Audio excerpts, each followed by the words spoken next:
human language. No matter what anybody tells you, words and ideas can change the world. You write your first draft with your heart. And you rewrite with your head. Seize the day.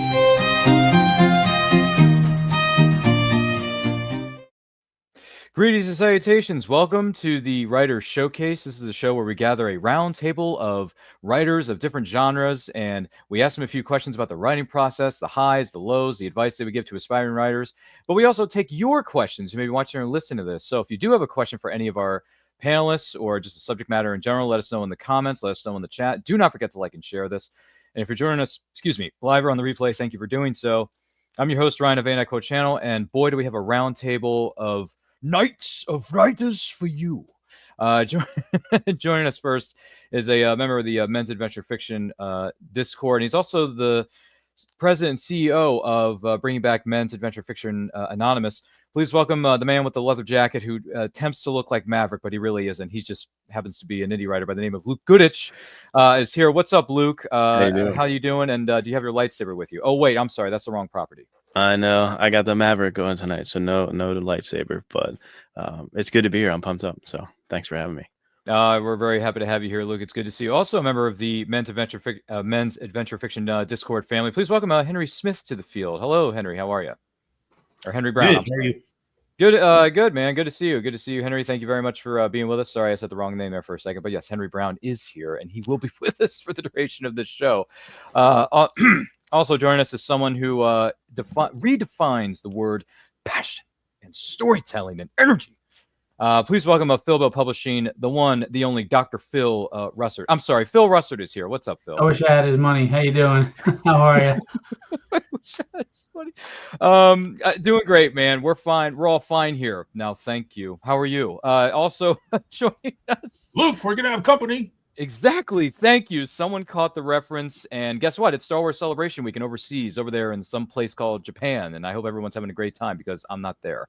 Also joining us is someone who's done so many different wonderful things in the world of writing. He tries to help as many other folks as he can, and he also just happens to be named Brian because there's one too many Brians in this world. Please welcome Brian K. Morris to the stage. Hello, Brian. How are you, good sir? I'm dandy. How the heck are you? I haven't heard that word in a while. Dandy? Isn't that a bit old-fashioned? Was that 1952? I'm pre-analog, okay? You know, I'm the subject of all those boomer jokes. Well, we're happy to have you here nonetheless, because age is just a number, Brian. It's just a number. Who cares? But it's good to have you all here, and it's good to have you here who may be watching or listening to this at the present time. So I'm going to turn things over to the field. We're going to ask a series of questions, and we're going to have fun with it. And we hope you enjoy the ride as well, because it's going to be, a wild one. In the words of Ethan Hunt, light the fuse. So, Luke, since you're wearing that ridiculously good-looking leather jacket, the first question to the field, I'm going to ask you first, what makes a great book, Luke? What do you think? Oh, that's a tough one. Thanks for throwing me the easy one first, right? I guess for me, it's always characters, at least for me personally. I'm sure for everyone, you have a different kind of like anchor point on what makes a great story. But for me, I love characters. I love character-driven action, character-driven plots. Everything needs to come back to that central protagonist for me and kind of what their hero's journey is and what we can learn from them. Because my background is in counseling. I'm a counselor. So I love seeing the way that narrative can be sort of transformational or like kind of a therapy. And even in this genre of men's adventure fiction, I think even for the most part, these are the most powerful books for me. It's like a Louis L'Amour book will teach me more about myself than a therapy session will, to be honest with you. So that's my answer. There you go. Don't worry. You can stick around. You didn't answer incorrectly. It's not like you lost 200 points in a daily double. So I'm glad. Yeah. Don't worry about it. And there's no whammies here. We're just giving you big money. Sorry, that's another reference to another show that doesn't exist anymore. Sadly, I miss it. Peter Tamarkin, pressure elect. Sorry, Henry. Just out of curiosity, what in your mind makes a great book, Henry? What do you think? In a word, it's immersion, and that's like Luke was saying. Characters have a big part to play in that, and solitude. All right, I got you. No worries, no worries. Wow, short and to the point. My goodness gracious, I thought I was gonna have to check my notes here for a minute. But apparently not. These are rapid fire. Everybody's going so quickly. But anyway, I digress. Phil, what makes Even a the best great book, stuff man?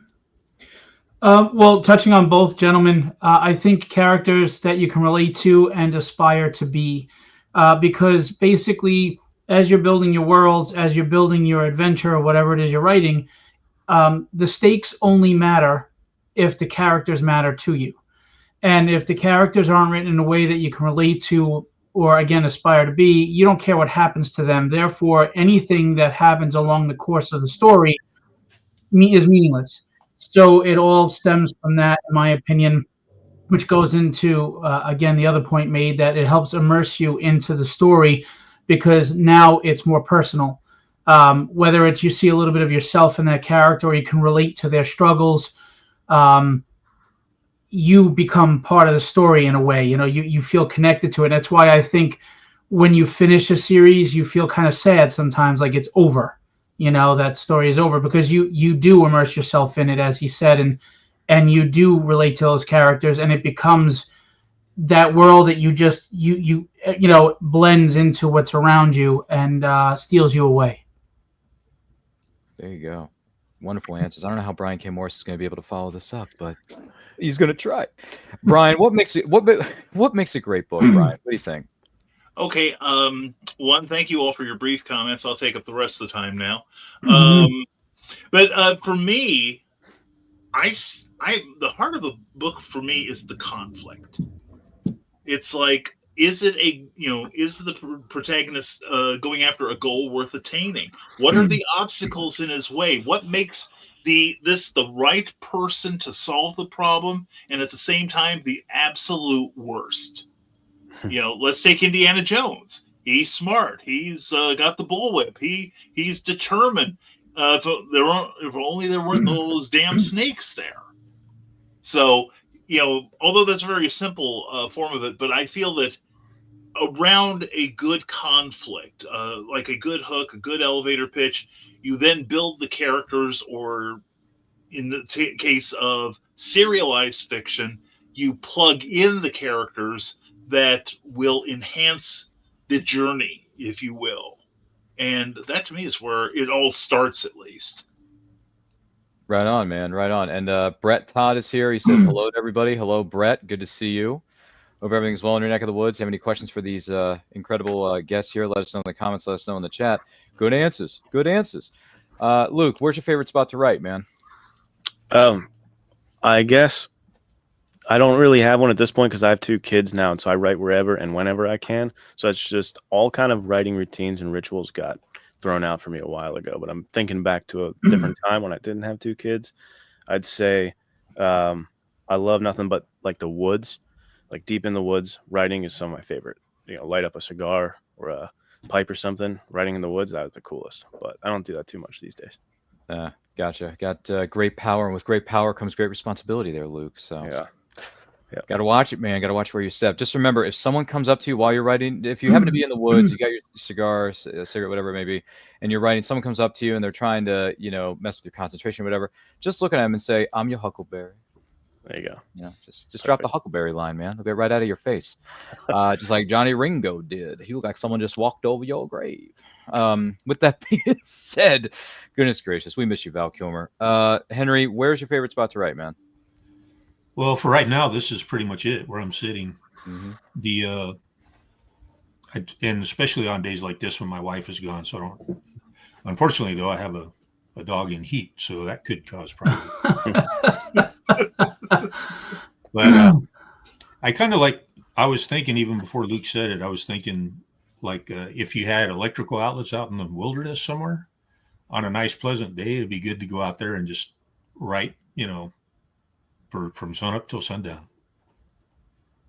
There you go. Of course, when sundown comes along, then you get the moths and the mosquitoes and stuff. So they really love those laptop screens.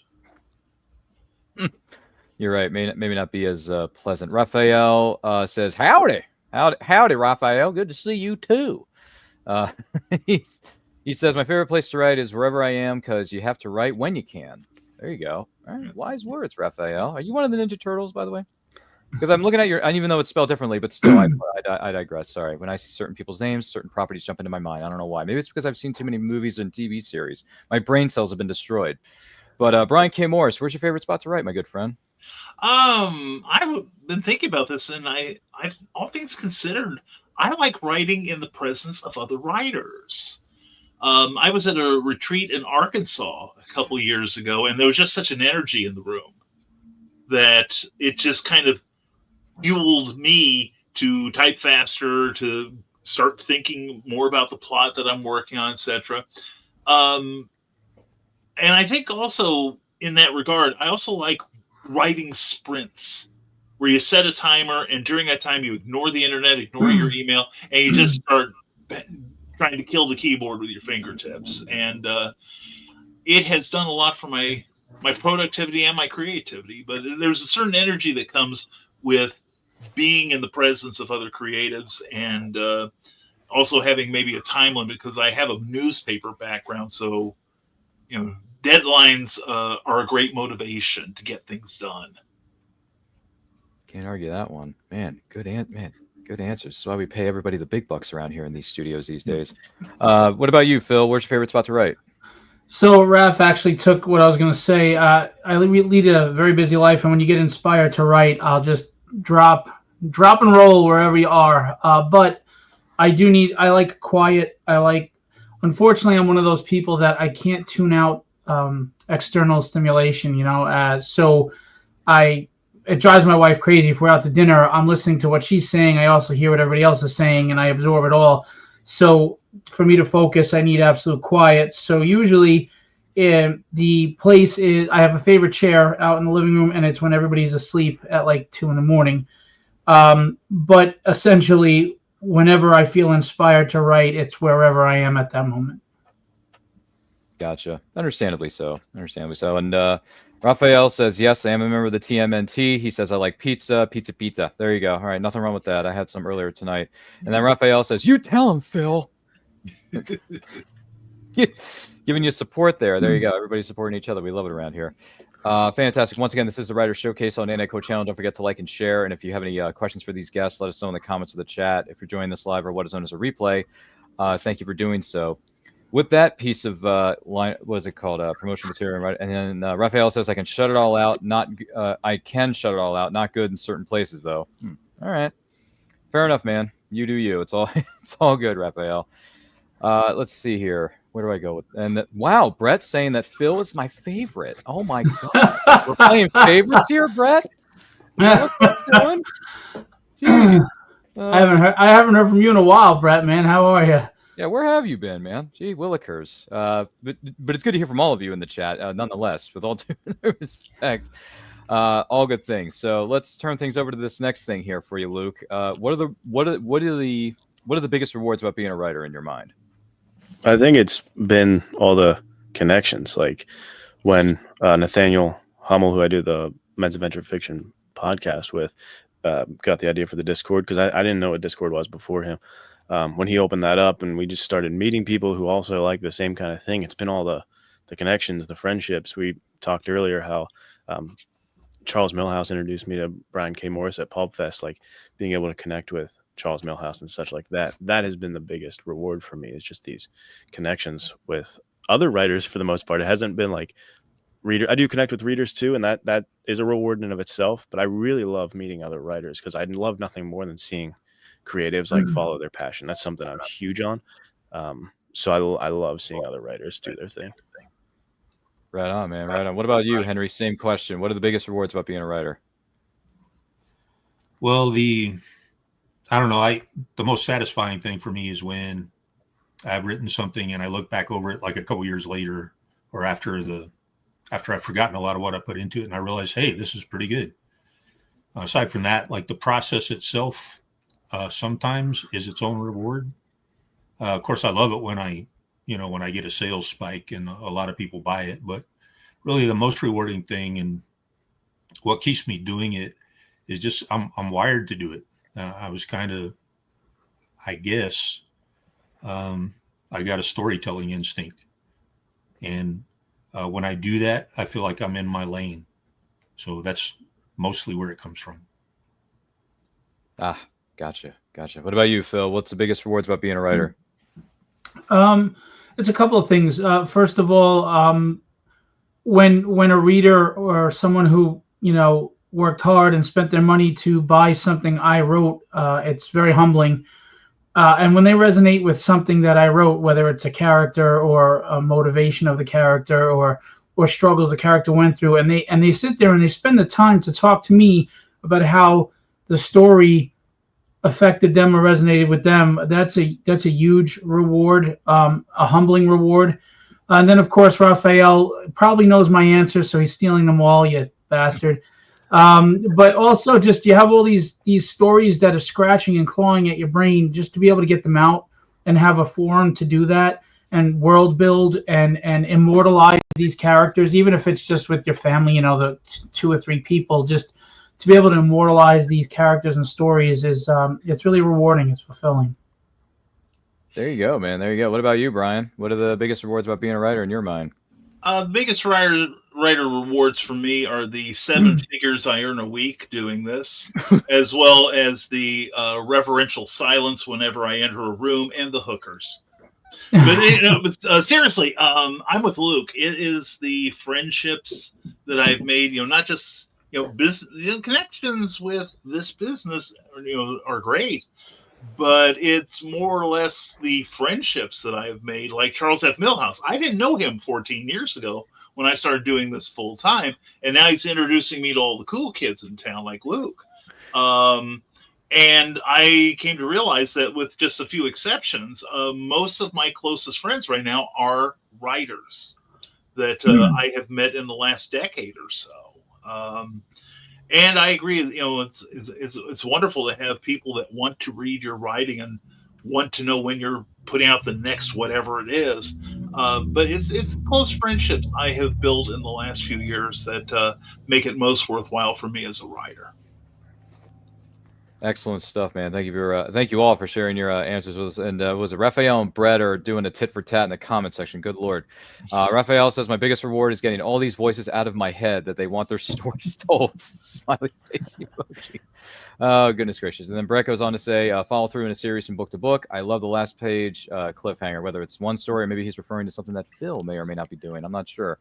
Raphael says, mwahaha, Phil. And then Brett says, Brian K. Yeah, buddy. Mm-hmm. Oh boy, gotta love it. Great answers. Flip side of the coin, though, just like Two-Face, he has a 2 different sided coin, right? Harvey Dent. I believe in Harvey Dent. Let's hear it for him. Oh, sorry, that's another film from another property, a different reference. Sorry, but Luke, flip side of the coin, though, biggest challenges about being a writer. Luke, what do you think? Alluded to it earlier, for sure, is the time management of it for me, because I would love to write all the time. I would love to be able to do that, but all the other responsibilities kind of tackling that problem, but also me taking on too many projects or being overzealous and being like, yeah, I can do that. Yeah. And getting all these writing projects and then being like, oh, so that deadline's here. This deadline's here.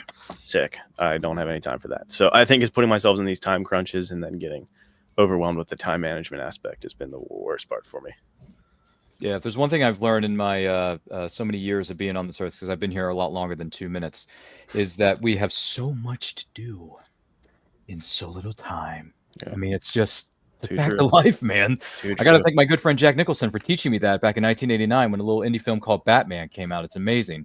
And it's still good. I still enjoy the living heck out of that thing. But just out of curiosity, though, Brian, flip side of the coin, what are the biggest challenges about being a writer in your mind? Ooh. Well, a lot of it for me has to do with, time management, of course. And like Luke, I heard a quote from Dean R. Koontz one time, or read a quote from him one time, that once poor, always a pauper. And you remember that time when nobody cared that you could write and you could deliver an entertaining story, and you don't get asked until you pay your dues and you show a body of work and the ability to meet deadlines, etc. But I think right now for me, the downside of this is basically pushing myself to do what I need to do, because there's always distractions. There's always real life stuff going on. I'm also a house husband. I'm allegedly retired. But I still have a number of things I've committed to, and I finally learned to say no to some of them, although it makes me cry. Um, but and also I've had some medical issues in the last few months, and it's not always easy to bounce back from that because your focus is not always on your writing, but because you have to take care of yourself, and that took me a long time to learn how to do, and I'm still learning new things in that regard. But I would say probably self-motivation and just forcing yourself to get off your backside and get the work done. Well, we're very happy that you're with us with all the challenges you've been going through these last many or several months, and it's good to have both Brian Rodman and Brian K. Morris back on the airwaves because they did a show not too long ago, a few nights ago. You can catch that on their YouTube channel, so check that out there. Is it called A Tale of Two Brians? Is that what it is, or is it Between Two Brians? Between Two Brians. Jeez, why am I thinking of A Tale of Two Cities? But yeah, Between Two Brians. There you go. Because two Ryans don't make it right. Yeah. Yeah, or maybe they do. I don't know, Brian. You're gonna have to tell me one of these days. But no, as the National Lampoon once said, two wrongs do not make a right, but three do. I see. All right. I just want to make sure I had that sentence put together correctly, because otherwise I would have been sued. This is the learning place. Thank you. I appreciate. In the words of our good friend DJ Khaled, I appreciate you. So, Henry, what about you? Biggest challenges about being a writer? As far as the process goes, I mean, Luke's been stealing my thunder all night so far, but just finding the time to do it is a big bane of my existence. But being a writer, it's marketing, hands down. Marketing is what I have the most trouble with. I'm not naturally good at it, and I kind of don't want to do it. But the way the book biz works today, you kind of got to do it. I got to come on podcasts and try to, not trip over my own tongue. And you got to have social media presence. I'll just you got to kind of be good at internet small talk, I guess. And that's all of that together is a challenge. Yep. We all learn in our own way and in due time, my friend. Just takes time. Just got to keep on practicing, as one person might say. What about you, Phil? What are the biggest challenges about being a writer in your mind?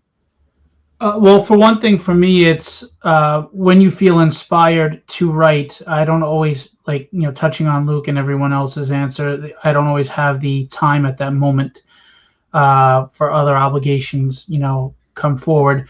Another is I have so many ideas that spring up every day that it's a little maddening because you want it all out and you want it all done and you want it, you want to share it with the world. So sometimes it's a little maddening to try to wrangle it. It's like herding cats, right? So, but I think the biggest challenge, touching on Henry, is getting people to trust that what you're putting on paper is worth their time to invest in, and getting them to buy the book and because you feel as a writer, and if you don't, what are you doing? That it's quality, it's solid, and that they'll enjoy this. But it's not like art where you can simply just show a piece of art and I either know right away if I like what I'm seeing or I don't.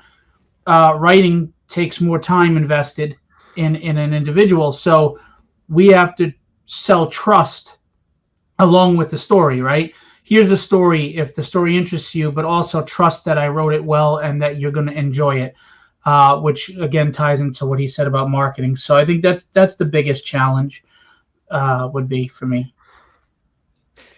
Gotcha, man. Gotcha. Completely understandable with all the responses that have been said thus far. And then Brett goes on to say, Phil is our Harvey Dent. I don't know if that's good or bad. I know, seriously, because I mean, listen, I believe in Harvey Dent, right? The first half of that movie, I believe in Harvey Dent. And then unfortunately, there's a bit of a fall from grace there. No pun intended, because there's a scene where a fall happens, but whatever. Does that mean Phil's going to turn into Two-Face? Do you want to throw me in a vat of acid? Is that what you're saying? Does someone have a cup of it and just going to throw it in Phil's face like they did in Batman Forever with Tommy Lee Jones's iteration of the character?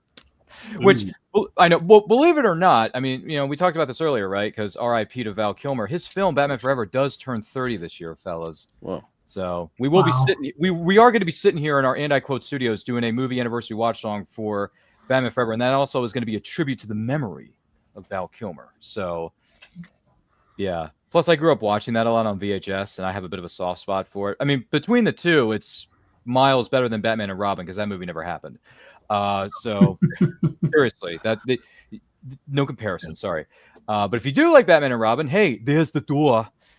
Just all right, everyone. You guys. Yeah, I was gonna say, I gotta go. I love that movie. Are you serious? I do. I love it. Bane. I do too. Bane is sweet. My gosh. The Mr. Freeze puns. Come on, the best. I love it. I think Less puns in a normal Arnie movie, actually. I know, right? Didn't he get paid like $4 million? When I found out he was going to be playing that role, me and my coworkers were coming up with lines that he would probably use. Just probably based hit on him. Probably hit him too. It would be a cold day in hell before I surrender my mind. Well, he does say in the one of the first opening lines of his interactions with George Clooney's iteration of Batman is, "You're not sending me to the cooler." It's like, what? Gosh, man, come on! I got 2 words: bat nipples. Yeah, I was thinking the same thing. Classic nipples. Is it also where we get the Bat credit card? And we just That's the only moment in the movie that doesn't work for me is the Bat credit card. funny. And bat skates. I was going to say, definitely hey, Luke, back to that's the, the utility belt, not a money 66 belt. stamp. $6 million. Mm-hmm. 7 million. Stamp Never leave the K without it. I mean, come on. Gender is just a social construct. How come Batgirl's costume didn't have nipples? Always. Well, because we can't get into that. But Alicia Silverstone, we love you. We respect you. You're in Clueless as if. So we got to give Alicia Silverstone some credit for that. Good Lord. Oh, boy. What a career she's had. But she has bounced back. She's done some stuff. We're happy for her. I wish her the best. If she ever does conventions, I won't bring up Batman and Robin because that was not your fault. That was somebody else's. DM Ray says Val Kilmer was the best iteration of Bruce Wayne he had seen. Okay. That's a bold statement there, Ray. That's a bold statement. Bold statement, but I respect it. And then Ray goes on to say, Robin playing hockey with Mr. Freeze's goons. Yeah. Well, George Clooney looked at him and said, "You get the ice, I'll get the ice, man." I mean, come on. Great moments in cinema. Yeah. Listen, Henry, I was a wee lad in 1997. I thought it was the coolest thing ever. Hashtag that is not an ice pun. And then when I went back 30 years later and I realized, oh yeah, Batman and Robin is trash. Batman Forever is Shakespeare compared to this. So, I realized what was good and what was what was bad when it comes to The Dark Knight. But anyway, that's not relevant to these proceedings. What is relevant is the process known as writing here on the Writers Showcase on Anti-Quote Channel. Don't forget to like and share this. And if you have any questions that don't involve a Dark Knight or a Batman credit card line, let us know in the comments. When do we get Batmite? Shut your mouth. That's a great question. Does anyone have an answer to that? Because I don't. It'll be the Batmite and Ace the Bat Hound. Thank you. Film. Yes, that's what needs. They've been toying with the idea of making a live action Batman Beyond movie with Michael Keaton coming back as an older, grizzled Bruce Wayne. And I would be fine with that if they Take my money. I'd like to see him do it. Hypothetically, sure. If Michael wants to come back and do an older, futuristic 2065 iteration of Bruce Wayne, we have a young up and coming actor as Terry McGinnis, right? I think it could work hypothetically. I don't know who you would cast as Terry McGinnis though, Brian. You and we would have to sit down and figure out what young actor do we think could fill those shoes. I don't know. Yeah. I have no idea. If anyone has any fantasy casting thoughts about the future of Batman, let us know in the comments, because Lord knows we can go all night about this. But the next question to the field that we do want to discuss that is in fact relevant to these proceedings, because otherwise I'll just start yapping about Batman all night, because I've seen so many different iterations of that character. I've read so many different comics of the character. It's ridiculous. What was that? Oh yeah, producers. What was that question again? Oh yeah, that's right. So Phil, how do you interact with your 2.5 million fans? How do you interact? What's it like? Well, that's all. I wake up is how after I deal with my 2.5 million fans. But honestly, just I don't know. Just looking at what everybody finds interesting and what people relate to. I like to write stories about characters that people can relate to, and for you to do that, you kind of just looking at people and what matters to them and what they hold dear. like I said before, for the stakes to matter, you have to care about the character, and for you to care about the character, then you gotta there's got to be a common ground, you know. And I think at the core of everything, everyone just wants to feel relevant. They just want to matter, and they want to know that they're here for a reason, which is, you know, it's very primitive, primal, and that's the basic foundation. You can go off from there, obviously, with different personalities, but just interacting with the people that enjoy my books, just listening to feedback, good and bad. Luckily, I've had, you know, good. Very rarely do I hear anything that's constructively criticizing, but I take that seriously. You know, you have to have a strong jaw, because my pride is in having, you know, putting out a quality story, not in ego. You know, you learn. I can learn from all the other writers on this panel. I can learn from fans. I can learn just from studying human behavior. So I guess that's all the types of ways I interact with people in general. Huh, I gotcha. Understandably so. And then let's see. Raphael says the gang's all here, and how very much dare you make fun of us, Phil? Well, there's not 2.5 of you, that million of you. That's all I'm saying. That's in my dreams. Yeah, we're building up the numbers as we go here, Raphael. Take things with a bit of a grain of salt here, pal. But otherwise, Brian K. Morris, you have 350 followers. So how do you interact with those fans of yours up there in the great state of Indiana? Well, first of all, I'd rather deal with Phil's 2.5 million. It's far more manageable. I'm sure you have more than me, Brian. Way more. If I had your fans, I'd throw mine away. But anyway, no. I deal with them like I deal with everyone else, with a certain amount of irreverence. Keep them on their toes, I say. But you know, I try to stay in contact with them. It's not like I'm a completely open book, because even, you know, my recent surgeries, I didn't tell everyone about it, because one, I don't think anyone wants to hear the gruesome details of it. You haven't lived till you see a picture of your heart. Anyway, taken live. But anyway, you know, I try to keep in touch with them. I have a monthly email that I send out. I do shows like this. I do occasional shows of my own. I do a lot of personal appearances. In fact, I just came back from a library thing earlier today. But I just try to treat them like we've known each other for years, for the most part. That I can kid with them, hopefully. And I also, you know, I keep my ears open as to what they have to say to me about my work. You know, if they have, you know, a direction they think my work should go, I'll entertain it. But yeah, mostly it's just I just try to treat them like friends. So, friends, does that mean you cue up the theme song? I'll be there. No, there's your copyright strike. Yeah. Sorry. What we gotta do, Brian? We gotta move on to the next person. And say pivot. Pivot. Isn't that right, Phil? Yeah, pivot. And then Raphael says taking things with a grain of salt is bad. Salt is bad. I don't like salt. Okay. Well, if salt is bad for you, Raphael, I don't know what to tell you, brother, because salt is good for when I'm eating French fries, I sometimes put a little bit of salt on it. Adds a little bit of a kick to it. But that's just my 2 cents. Sorry, I don't have 2.5 million followers like Phil does. Luke, Luke, how do you interact with your fans on social media? What's it like, man? I'm always like growing and learning on how to do that correctly, I would say. Because when I started out, you know, it was like the whole throwing your book out and being like, I wrote this. What do you guys think? And really nobody cares. On social media, they're there for them. They're there to get some entertainment. And I think I had to like get that mindset shift of like, on social media, people are there not about me. They're like what was mentioned before. It's about them. They want to get something out of it, feel relevant, feel seen. So finding a way to find content that is genuinely engaging, it either offers something of insight to them or something of entertainment or just something that's fun for them in any way, to kind of start that conversation, to get them interested, to get them to see, oh, this guy thinks like I think, oh, this guy, I can relate to him on this. And then once you have that relationship, then they can kind of see, oh, you wrote a book, and then they actually care. Because for the first bit, trust me, people didn't care that I wrote books at all. And so I think switching those methods up to just give them something rather than be like, give me something, give me sales. That's how I've tried to pivot. Pivot. There you go. That's the word of the night, folks. Pivot. Pivot. Anyway, sorry. Don't worry. It's a regular word. I don't think we're going to get, what do you call it, copyright for that, Brian. But anyway, Henry, how do you interact with your fans? What's it like?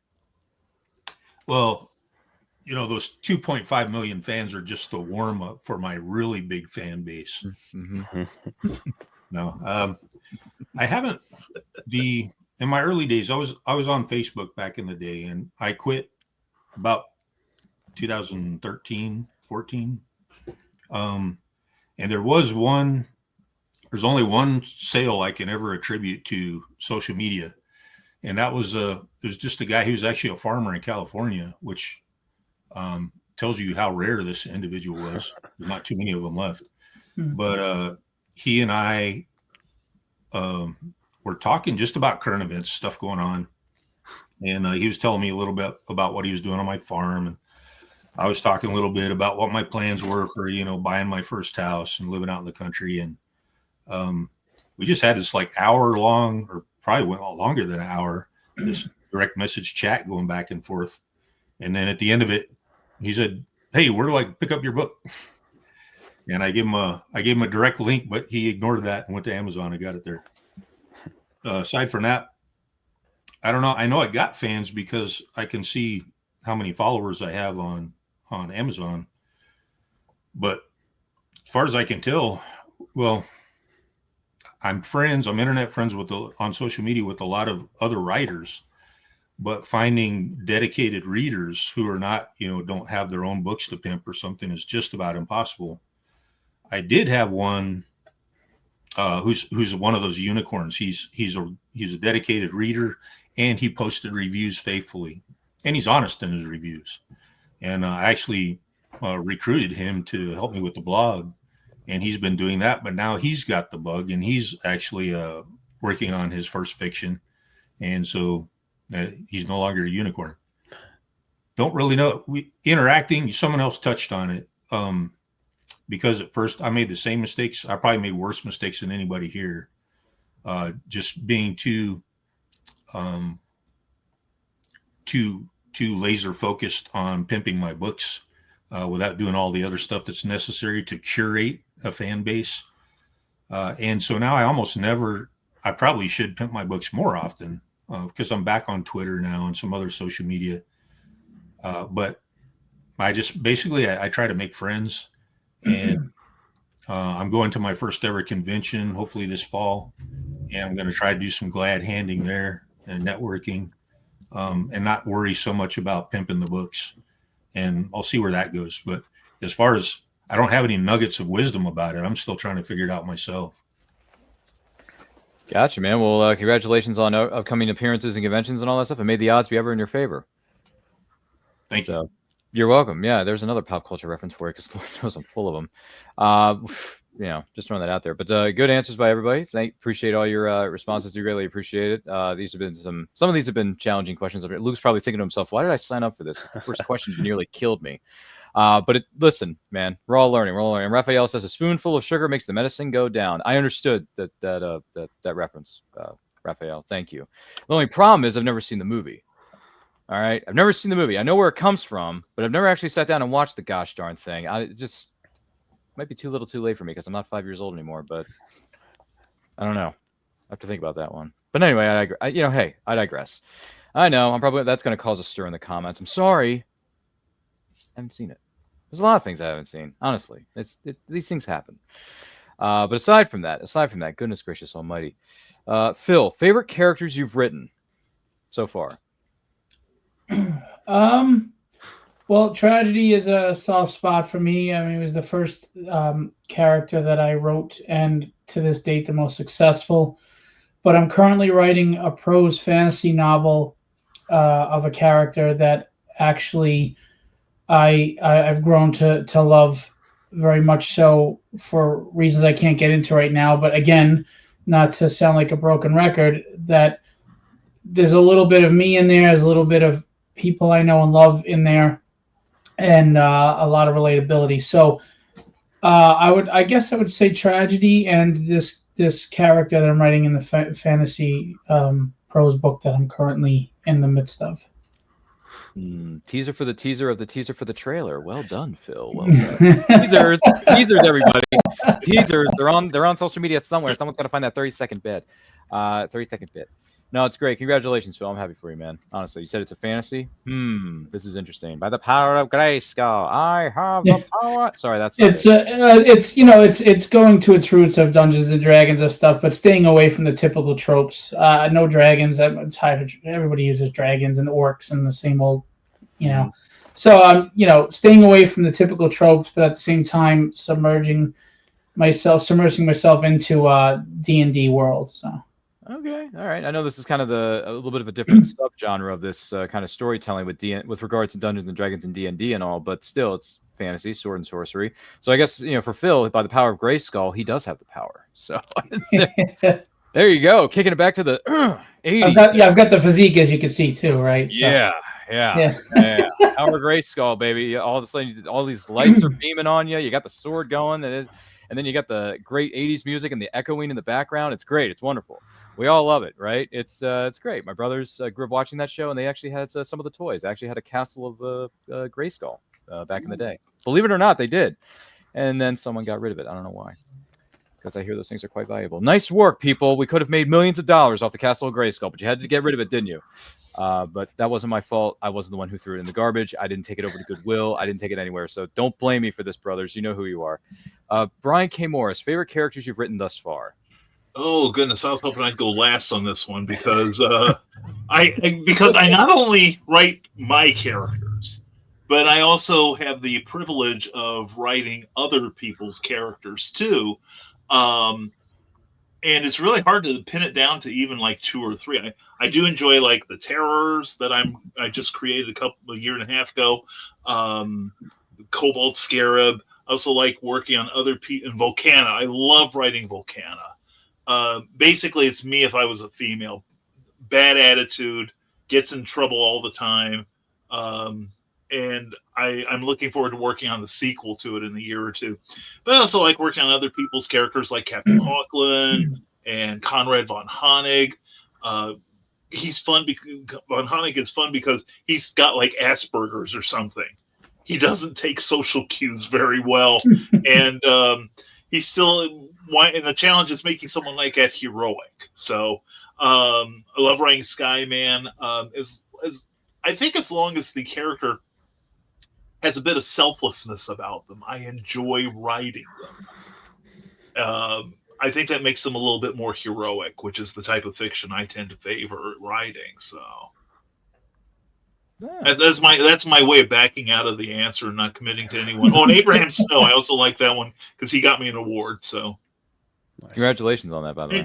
Thank you. Yeah, Abraham Snow is a great series. If you haven't read the Snow series, check it out at BobbyNash.com. Great writer, great man. He's got great stories to tell, and he writes crime fiction, mysteries, thrillers. I mean, it was a little bit of sci-fi. Brian, I think he does. So he does everything. He does everything. I admire that kind of writer, a type of pulp sentiment. Sentiment that you need a science fiction story. I got you. You need a action adventure. No problem. Just tell me my deadline. So it just that sort of productivity harkens back to a day I love. So, yeah, absolutely. And just to give our good friend out there, Bobby Nash, a quick shout out. I am wearing your Tom Myers Mysteries shirt, Bobby. So there you go, brother. Keeping it on and supporting others who support you because we like doing that around here. Hashtag always support your friends. Isn't that right, Brian? That's right. Hashtag always promote.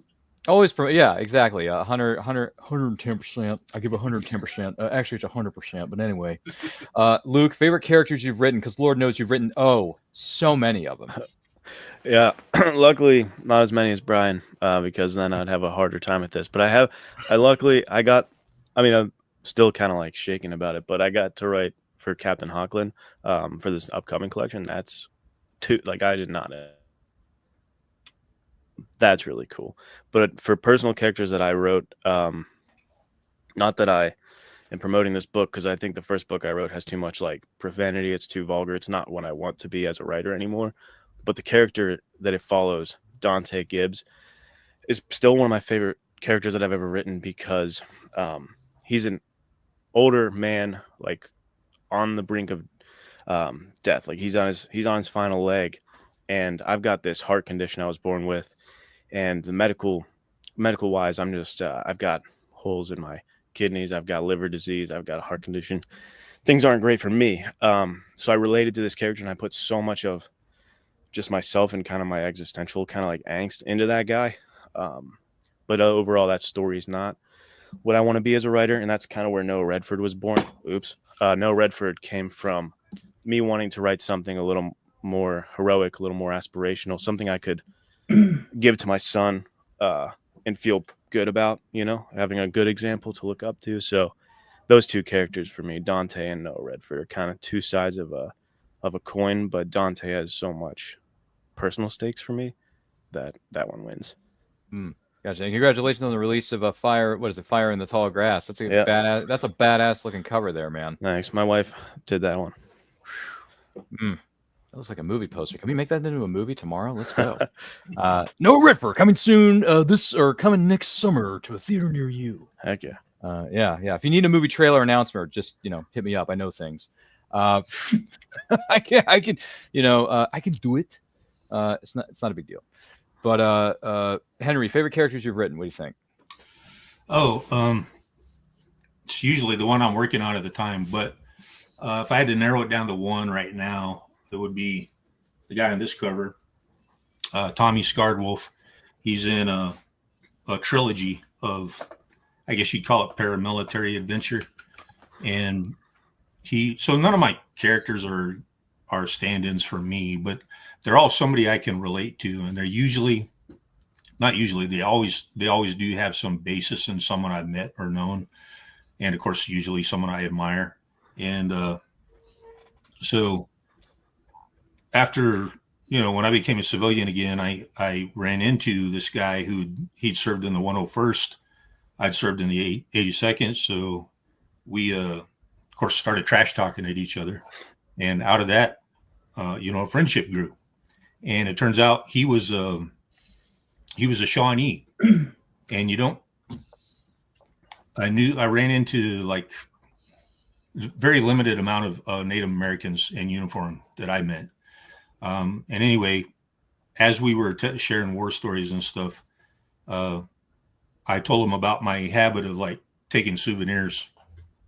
And he told me that what I was doing basically was counting coup. And I was fascinated with that subject. And so, of course, I picked his brain about it. And then, of course, I guess that's where the seed of this character came up. Someone who a problem a lot of Native Americans have is they're virtually orphans because there's, alcoholism is so bad on the reservations that their fathers are either physically or, at least mentally or emotionally absent. So he and his brother had to raise themselves and kind of tried to, on their own, tried to go back and reclaim their lost heritage. Anyway, so I picked his brain a lot, and I did a lot of research on the Shawnee myself. And I came up with this character of Tommy Scarred Wolf, who, among other things, and he teaches his kids to do the same thing, or at least to appreciate the heritage and the traditions that their ancestors had. And he's special forces, but he's still, also Shawnee. And he, anyway, I'm probably rambling here, but anyway, that's where he came from. And like all my main characters, I have some basis in reality, somebody I met, someone I admire. So today I'll nominate him as the top. Right on, man. Thanks for sharing that with us. And thank you all for sharing that, your answers to that particular question. Once again, this is the Writer Showcase presented by Anti-Quote Channel. Don't forget to like and share this with your friends. If you're joining us live or on the replay, thank you so much for doing so, and welcome. Happy to have you here. If you have any questions for this round table of experts, because I'm just a dude. I'm just a moderator. I don't know what I'm doing. But let us know if you have any questions for these experts in the comments or the chat rooms down below. Greatly appreciate hearing from each and every single one of you. And then Raphael is not the only person. He says, Ryan, guess what? Haven't seen that movie that you referred to earlier either. Great, Raphael. I'm glad I'm not alone in this department. Thank you. Appreciate it, Raphael. See, I feel like Raphael and I could be friends. Maybe we should get him on one of these shows one of these days. I don't know. Phil, if you got a phone number, email, social security number for that guy, let me know. Just curious. Yeah, I have a social, but he's got no money, so. He's got no money. I'm Okay, kidding. so okay. All right, sorry, but maybe we'll try to get him on here anyway. Who knows? We'll talk. We'll have to talk shop about that one later. Good lord. Yeah, he's a writer too, so. He is? That's even Yeah. better. Raphael, that means you haven't lost the sigh. Then it is going, no, I can get it back. I can get it back. Raphael, let it go. Sorry, that's a TMNT 1990 reference because that movie turned 35 this year. Booyah! Love that movie. Can quote it all day. But Raphael, if you ever want to be on one of these shows, man, hit me up. Send me a DM. Drop me a message. Drop us a line, as they say back in 1995. Drop me a line. It's okay. No worries. No foul. No harm. With that being said, this is going to sound like not 2.5, excuse me. $3 million question, but we'll throw it out to the field anyway. Henry, advice you would give to aspiring writers? Aspiring writers. Anybody? Well, if you can quit, do it. But if you cannot quit, if you're compelled to write, then you're probably a writer. So stick to it and don't grease your potential customers too hard. Try to let them try to be personable to them and not be laser focused on trying to sell your books all the time. Just like I would say, try to establish friendships with them, and that'll take you a long way. Unfortunately, it'll take you actually a longer way than will, perfecting your craft, but that's just the reality of the market right now. Gotcha. Hear you, man. I hear you 100%. Luke Skywalker. I'm sorry, Maverick. Maverick Stoppelganger. I'm sorry. What's his name again? Oh yeah, Luke. Luke, advice you would give to aspiring writers out there, and don't say buy Kawasaki bikes and wear leather jackets because that's not part of the program. Well, now I can't answer. Thanks. Oh, just answer the question. I was gonna say get a leather jacket. No, the real answer probably is two-parter. One is my favorite thing to say to people is like, just write. There's so much you can fill your brain with and kind of overanalyze and get caught up and get stuck. Or do I do this method? Do I outline? Do I not? Whatever you do, just write. Just stop thinking about it so much. I mean, every writer has probably said this in some iteration that the first draft sucks. You just have to accept that. So that's like kind of the general advice to people who are writing that I give. And the second part is something that I formed from, like I was mentioning, from the first book I wrote to what I write now, is you really have to just write what, be cognizant of what you're writing and make sure it's what you actually want to write, and make sure you're not chasing trends or thinking, I wanted to be like Cormac McCarthy or something, but I'm not Cormac McCarthy. And that's not like even who I am in personality or anything. I'm never going to be that. So I should have embraced who I was earlier. I think David Morrell says it like, be a first-rate version of yourself, not a second-rate version of somebody else. So just write, and then write what you actually want to write. They drew first blood. Hell yeah. They drew first blood, sir. Not me. Sorry. Yeah, there it is. Pull that copy up again. Let me see that. Pull that up again. Dude, that is so cool. You know what? I was at a bookstore a couple weeks ago, and they had a copy of First Blood. And unfortunately, I ended up not getting it because there was another book that caught my eye a little before First Blood. So unfortunately, Luke, I'm sorry to disappoint you in the Rambo fans out there. I had to put it back. But don't worry. It'll probably end up on my bookshelf one of these days. I mean, as you can see, I don't know if anyone can see this or not. Let me see if we can. My TBR is pretty bad here. It's pretty pathetic. I mean, this is like 600 miles deep here, including this box with our good friend Henley Winkler, the Fonz. On it. Those are his memoirs. That's, and then we got our good friends here. I want to give a shout out to Terrence Lehue. He wrote One Man's Treasure. That is a dynamite book. If you're a fan of adventure and pirates and treasure hunting, that kind of stuff, check out our good friend Terrence Lehue. I believe it's nominated for the Golden Bullet Awards, I want to say. So check out his Instagram at T Lehue. # always promote your friends. And then our good friend Brina Williamson's got a Kickstarter for Marina Grant and the Lost Tomb of Golgotha to become an audio drama, as a matter of fact. So that's pretty exciting. We want to bring that to life. And the people over there at Invictum Digital are working their hardest to bring it together. And they're already more than 50% funded on Kickstarter. So if you can contribute to that in any way, shape, or form, please do so. Don't worry. We will drop the links to Brina Williamson's Kickstarter and another individuals that we know of Kickstarter in the comments here momentarily. But just want to give those two friends of ours a shout out there because they got some great stuff going on. They're nominated for awards. They got these big ambitions. And there's nothing wrong with that because, hey, if two little creatures known as Pinky and the Brain can say, "What are we doing tonight?" Same thing we do every night, Pinky. Try to take over the world. I mean, why can't these writers do the same? I'm just throwing it out there. Let's see. Raphael says, "I can get the money. I won't be writing, but I can get the money. I can get the money." All right. Well, Raphael, you don't do that, man. Good luck with that. He says, "My advice is to write as much as you can, whenever you can, and as many things as you can." That sounds about right.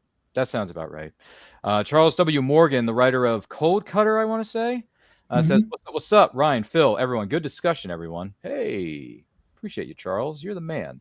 Raphael says, we raise each other up. That's very true. Because teamwork makes the dream work. And why bring everybody down when we can raise everybody up? Isn't that right, folks? Let's keep that in mind as we go along here. Let's see. Who has not been a victim of this $350,000 question yet? Oh, yeah, Dr. Phil. Advice you would give to aspiring writers. What's your say?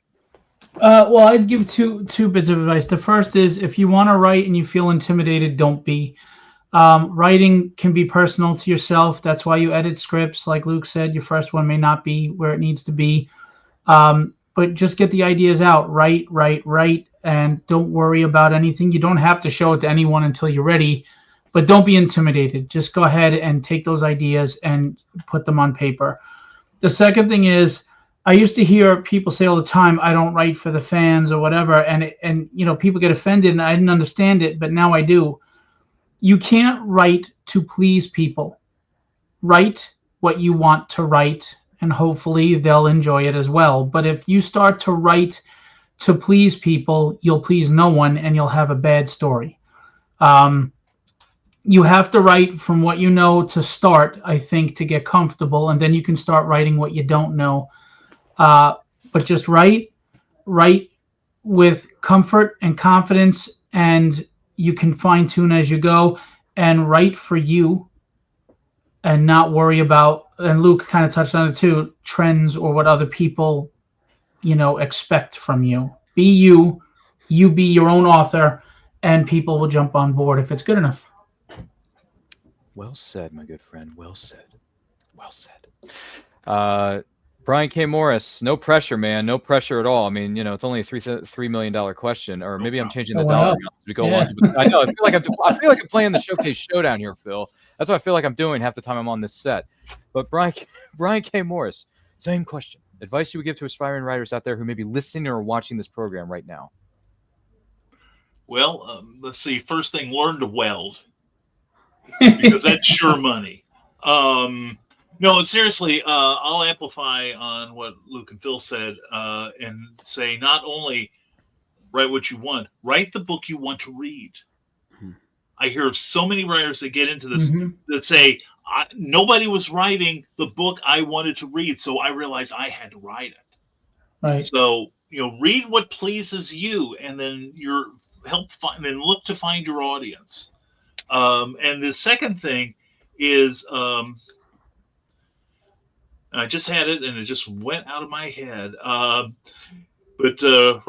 And I had something really good, and I just woo. Yeah, these short naps are great. No, I do remember what it is now. My hashtag that I frequently use is hashtag fueled by spite. Because when I started writing full time, I had a bunch of people say, "Well, you're not going to be like Stephen King. You're not going to make millions of dollars a minute. You never even finished that book." Well, I have the type of personality. Don't tell me I can't do something. And nothing shuts people up like your success. And another thing to remember is that so many people say they want to write, but so few people actually get it done. Right. I read a statistic recently that of the 100% of people that say they want to write a book, 86% start. And of that 86%, 6% get halfway done. And of that 6%, only 3% actually type the end. So when you get to the end, first finish the book, shut up your critics. That's the easiest way to do it. And know that you've accomplished something. You have done something that a lot of people want to do, don't even get started, but you've carried it all the way across the goal line. take some comfort in that, and then use that to fuel your next book. Wow. I can't follow that up, fellas. I can't. That was good. I can't. In the words of Alfred, I'm sorry. I failed you. I mean, That was the brain fart. People wait until I can. If I was totally caffeinated like I used to be, look out. I mean, maybe, I'm not sure. I haven't had a sip of caffeine in a long time. Everyone always poses this question to me, like, Ryan, how do you have all this energy? I'm like, well, I don't drink coffee. I don't drink Monster Energy. I don't drink Red Bull because that makes you crash and doesn't give you any wings. And then 4, I just, with these podcasts and some of the other things that we've been doing here at Anti-Quote Series and people who've contributed to our success, I just love what I do. And if you love what you do, it's not called work. I mean, I just keep doing it because I love it, right? I mean, there's no shame in that. I don't think there's anything wrong. And maybe I just drink too much water. Maybe that's my problem. Maybe I shouldn't drink so much flipping water. But you've got to stay hydrated in this community. You got to stay hydrated in the climate that you're in. So, it's just one of those things. By the way, for those of you asking, the Kickstarter campaign from Rona Grant and the Lost Tomb of Golgotha audio drama from our good friend Brina Williamson has in fact been posted in the comment section down below. So you can check that out. Feel free to contribute if you can. But if you can't, at least share it out, because sharing is caring here, folks. Sharing is caring. That's what we do. With every single person that comes across, here on our shows and all that jazz. Charles W. Morgan says, I couldn't agree with you more, Brian K. Morris. Write what you like to read. Perfect. Thank you. Thank you very much. I think you just gained another follower there, Brian. Congrats. See, people are, they're liking what Phil's saying, but then they're jumping ship and going over to Brian K. Morris's ship. So it's like, what the heck is going on here? But no, I'm just kidding, guys. We're all fans of everybody here. Raphael says, I get people all the time that say to me that they want to write, but they are looking for shortcuts and don't want to put in the work. I've got to interject real quick. I did a library appearance a few years ago, and the first question was, how do I get where you are without having to do any of the work you did? And my response was, of course, fueled by spite, I wouldn't tell you if I knew. One, because I have to go through all this. My God, you are too. But everyone's journey is different. Some will have it easier, some will have it a lot harder. But you've got to do what you do in order to become the writer you want to be. Well said. Well said. And I think I'm trying to think here. Best response to that, and with the responses that we have received for this particular question, not just the other ones that we spoke of earlier, is this. Yes! Hell yeah! Hey, come on, baby! Come on! Yes! Come on! Ah! Yes! Yes! It's just best answers in the world. That's why we're giving each other high fives. And then Raphael says, "You tell him, Brian. You tell him. You tell him, man." Just saying. Man, Raphael and who else is in that chat that's fired up tonight? Charles and DM Ray, also known as Ray Jameson, just for everyone's clarification. They're all fired up tonight, man. I don't know what we put in the water there, but it's working, guys. It's working. We're doing something right here on this show. This is the Writer Showcase. Don't forget to like and share. If you're watching this live on the replay, thank you for doing so. If you have any questions or you want to get Brian K. Morris, Phil Russert, Henry Brown, Luke Goodich, or even myself, even though I'm not even qualified to be here right now, let us know in the comments. Let us know in the chat. More than happy to take those as they come in, because the Lord knows my resume is not nearly as long as these guys' resumes. It's like 6 miles long. You guys are incredible. You're monsters. You're superstars. And honestly, I've been meaning to say this all day, so I'm going to take this opportunity to carpe diem, as we said at the top of the show. You're all money, okay? You're all so money you don't even know it. You're like a big bear, man. Honestly, everyone in this room, you're like this big bear. Your money. I'm telling you, your money. So anyway, words of encouragement, folks. In case anyone's wondering where that comes from, it is from a movie that came out in 1996. And if you haven't seen that movie with Vince Vaughn and Jon Favreau, look it up, because it's a fantastic movie. It was great. And the movie turns 30 next year, which we're going to be sitting here doing a movie anniversary watch along. Is that Swingers? Yes. Yes. Okay, I've not seen it, but I was just talking to my wife saying I want to watch that movie because I love those two actors. I've not seen it yet. Get on it, man. It is by far and away one of the best bromance movies. Yeah. It's one of the best dude movies. It's so good. It's money. Just awesome. Like you, Luke, wearing that jacket, that haircut you got going on, your money. All right. Check it out. I'm excited. Get on it, man. By the way, Grayson says, well, hello there. Hello, Grayson. How are you, man? Grayson, what's up, buddy? Yeah, Grayson's a friend of ours from the Men's Adventure Fiction. What is it called? Men's Adventure Fiction Discord. Sorry. In the house. I know, exactly. And then Raphael goes on to say, Ryan, as long as you write, you're a writer, and as a writer, we are always looking to level up. Wow. Thanks for the encouragement, man. God. Yep. Looks like your money as well, huh? I guess. I don't know. I mean, I'm in the process of writing a 80s treasure hunt story right now. So, and then after that, I got to write a Western story because Luke and his peeps over here have a Western genre. What is it? Short story submissions going on? Yeah, a little Western short film. We're doing a Western short film, and we're doing an event with that. But coinciding with it, we want to take Western short stories. 3,000 words is the limit. So short story is going to be combined into a hardcover omnibus and kind of a magazine edition to be sold at the live film festival event, where there'll be a bunch of Western short films from different production houses. Man, when that announcement dropped, Brian K. Morris, I looked Luke in the eye and I said, "I'm your Huckleberry." There you go. I'm in, man. I'm in. Let's go. Yeah. Yeah, Brian K. Morris is saying, "Call me, give him a Absolutely. shout." We'll have to get a bunch of you guys in this Discord of ours because it's a lot of fun. It really is. It's a lot of fun. I think Brian K. Morris, Bill Russert, a couple of other folks that we know of. I think they would enjoy themselves. I think they would. So we'll have to. It's free plugs. Have to bring that up. Well, here's a question that's going to turn everyone's heads, but hey, we'll ask it anyway because we get paid to ask these questions from another network. No, I'm just kidding. We don't. But Anti-Quote Channel is our own thing, and we like to be creative around here. Luke, tell us about yourself. What do you like to read? Could be any genre, subgenres, particular writer, particular writers, other than yourself.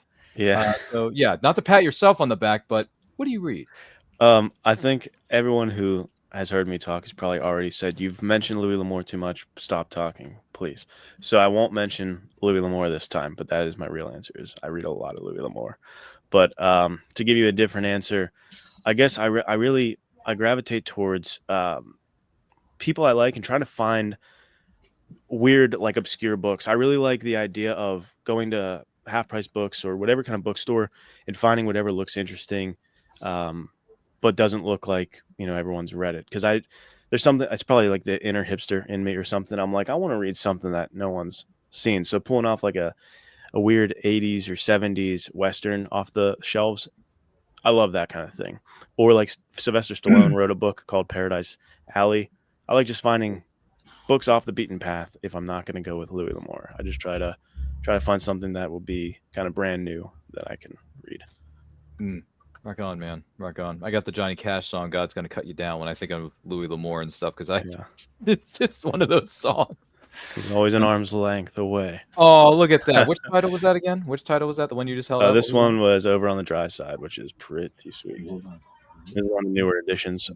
Lost Treasures. His son, Beau L'Amour, creates these. So these are kind of updated editions, not the classic, like, painted cover editions. Those are sweet, too.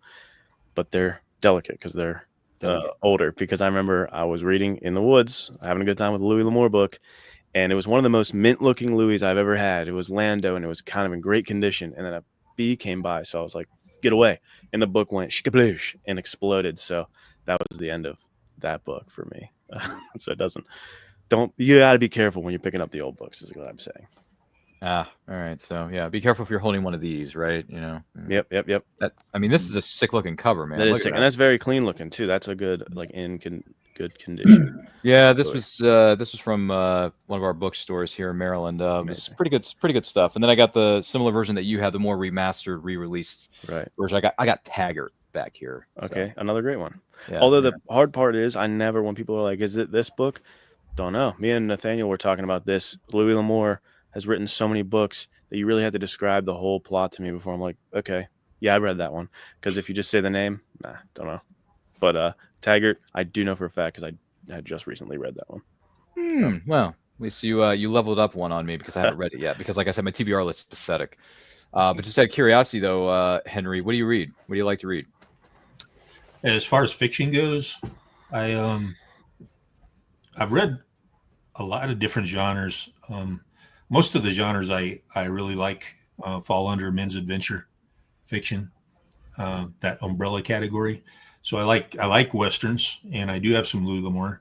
I like Sword and Sorcery.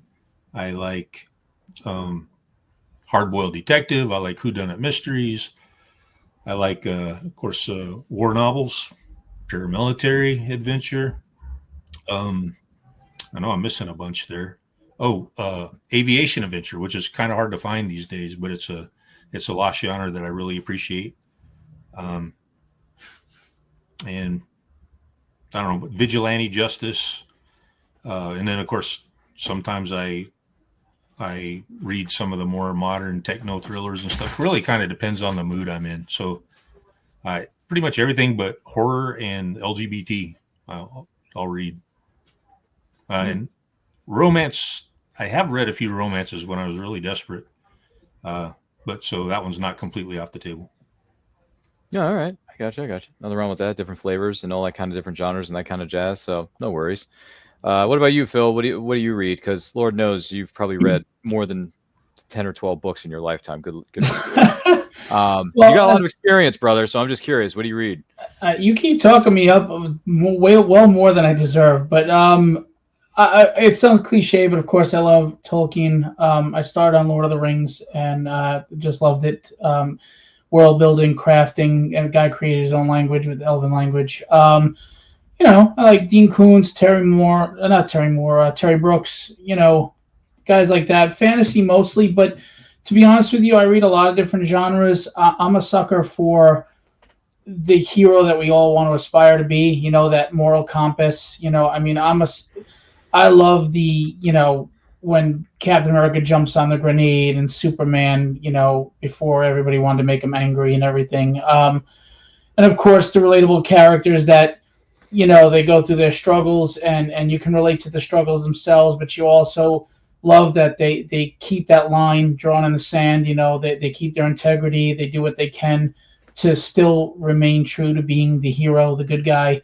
As much as I enjoy stories that will blur the lines at times, or the anti-hero, everybody loves that Punisher type, or Reacher, things like that. I really am a sucker for that character that, as much as it would be easier to just give in to dropping the bar on your morals, they don't. So regardless of the genre, I gravitate towards stories like that. No, all right. Well, good stuff, man. Good stuff. And then some people have responded to some of these questions. Let's see if we can find them here. Raphael says, I read a lot of noir, some supernatural, throw some sci-fi in there and mix it with horror and superheroes, and that's also what I write. Laugh out loud. That's a lot of flavors, Raphael. Geez, do you ever slow down, man? Gosh. I don't know what kind of conversation we're going to end up having on this show, but Raphael's got a lot of flavor he likes to digest. Grayson says, Lord of the Rings, my kind of guy. Yeah. There you go, Phil. More fans coming to your page, so stay tuned with Tolkien and all that jazz. Let's see here. Brian K. Morris, just curious, what do you read? Or what do you haven't read? Because I feel like you've read every book in the world, haven't you? You've been around for a while, right? You've been around for like 600 years, something like that, like Yoda? Yeah, since the dawn of time. We used to talk about the big hunt, where the mastodons were, best way to sneak up on. No, I'm trying to read more things that either I haven't read in a long time. Like I just picked up half a dozen Louis L'Amour paperbacks recently to keep the name alive. Plus a friend, my best friend loaned me a copy of Bernard Cromwell's Sharp's Gold, about the British soldier Sharp. I think Sean Bean had a series of TV films about him or something, but I'm enjoying that. I read a little bit of romance. Didn't think thought I'd burned out on epic fantasy, but I'm reading one by Claire E. Jones, very, very talented writer who's just really getting started, and I'm enjoying it. And I read a lot of the new pulp stuff. Bobby Nash, Jim Beard, John C. Bruning, Charles F. Milhouse, et cetera, name drop, Why Don't You, Brian, and Will Murray.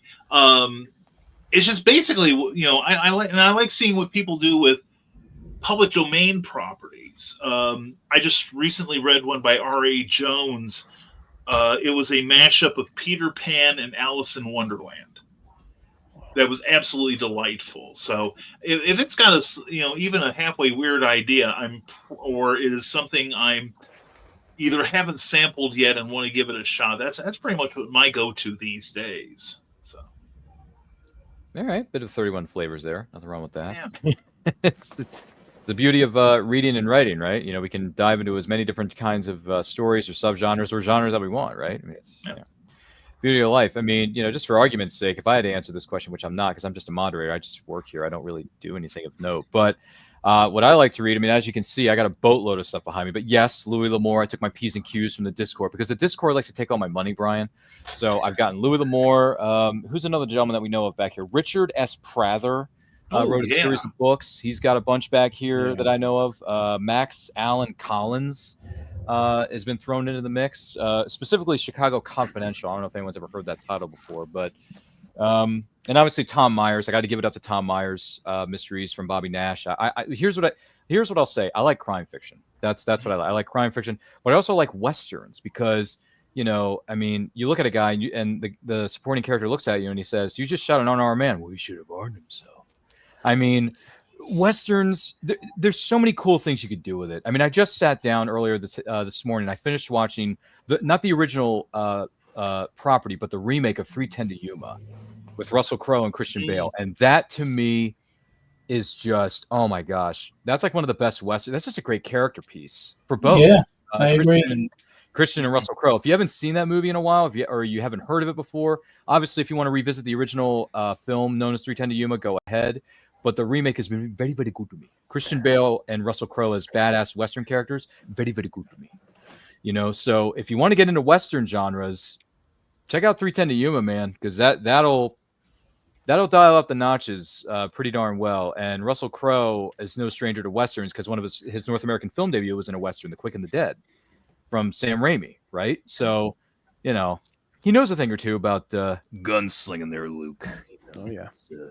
He was a I should have gunslinger. mentioned this because Luke's actually got a copy of one of them there on his table. Oh, does he? Yeah, Wilbur Smith. Fantastic author. Yeah, Everything amazing. He's everything amazing I've writer. seen from him has something to do with Africa, but it's really his high adventure. And then, question for Brian: is that Julie Newmar in a Catwoman suit? Oh dear. Oh yeah. By artist Scott Rosema. Yes. And I got to meet Julie Newmar a number of years ago at the Superman celebration. Seriously, real quick. Of course, Metropolis, Illinois, in the southeast corner of Illinois, the official home of Superman, as per the state of Illinois. She showed up, and oddly enough, is like Adam West was there too, but you couldn't even see the end of the line. It like went over the horizon, but nobody. I was fourth in line for Julie, and she comes walking in all elegance, and I can't believe you're here for me. Oh, you're all so sweet. And then I get to her and I have a brief conversation. She signs some stuff I had, and I said, "Could we get a picture together?" And she's like, "Oh yes, I must hug you." And I'm like, "You don't want to hug me right now, Julie. I've been outside. I'm a treat for all the senses." She goes, "No, darling. I wish to embrace you." And I had this picture taken in front of my wife, and I told her, you know, and Julie was like in her early 70s at the time, and I'm like, "Honey, you're gonna step up your game, man. I'm telling you." And you know, so she knows that I even now in her 90s, I lust after Julie Newmar, and there's not an episode of anything she's ever done that I don't like. So Good Lord. Just when you thought you've heard everything on this gosh darn program / studio / show, because honestly, man, I got to be honest with you. You're gonna need a bigger boat. that's why this show needs a 7-second delay, like on the big TV networks. Oh, Brian's about to speak. You know that scene in Jaws, I had read that during the test viewing, he didn't have that long pause where he backs up and says that. And the reveal of the shark was so shocking that the audience reaction drowned out that line. Yep. So when they did the reshoot, they purposely drew it back and made him take the step back in shock, and he slowly delivered the line. Otherwise, it was missed by the audience. And look at how popular it became. So there you go. That's sick. I was, what's the word we're looking for here, fans? I was not aware of that. And fun fact, Jaws turns the big 5-0 this year. Isn't that crazy? I saw that in theaters. That's how old I am. Woo! Yeah, I'm listening to this thing about, this was 50 years ago, this was 30 years ago, and I'm thinking, gee, what didn't hurt back then? Yeah. I wake up, I'm in pain. I'm like, I didn't move. What the hell am I hurting for? Phil's like, wait a minute, let me try to get up here. Give me a second. Yeah. Yeah. Can't get up. What the Why am I hurting? I didn't even move. He's like, what on earth is going on? By the way, that's a great story by Brian K. Morris. And one of our goals here at Anti-Quote Studios, and hopefully for those of you who are watching or listening to this, and maybe you gentlemen in the studio right now, I do hope to go to Superman Celebration in Metropolis, Illinois at some point. Yes, because iconic character, right? He's only been around for like 7 some odd years, Brian, if I'm remembering this correctly. Yeah. And there's a lot of history there. And you got the museum there. You got the giant statue that's like 80,000 feet tall, something like that, Brian? 15 feet, something, give or take a couple, miles. 20, 30 feet. Was it 50? Something? I don't know. Someone knows the math in the comment section down below. But still, it's on my bucket list. I don't know if anyone here has an interest in that, but I cannot wait till I have a day where I'm dressed in my Smallville outfit in Metropolis, Illinois, walking down the street, and everyone's saying, dude, you're like, you're Clark Kent. That's awesome. So I digress. Wow.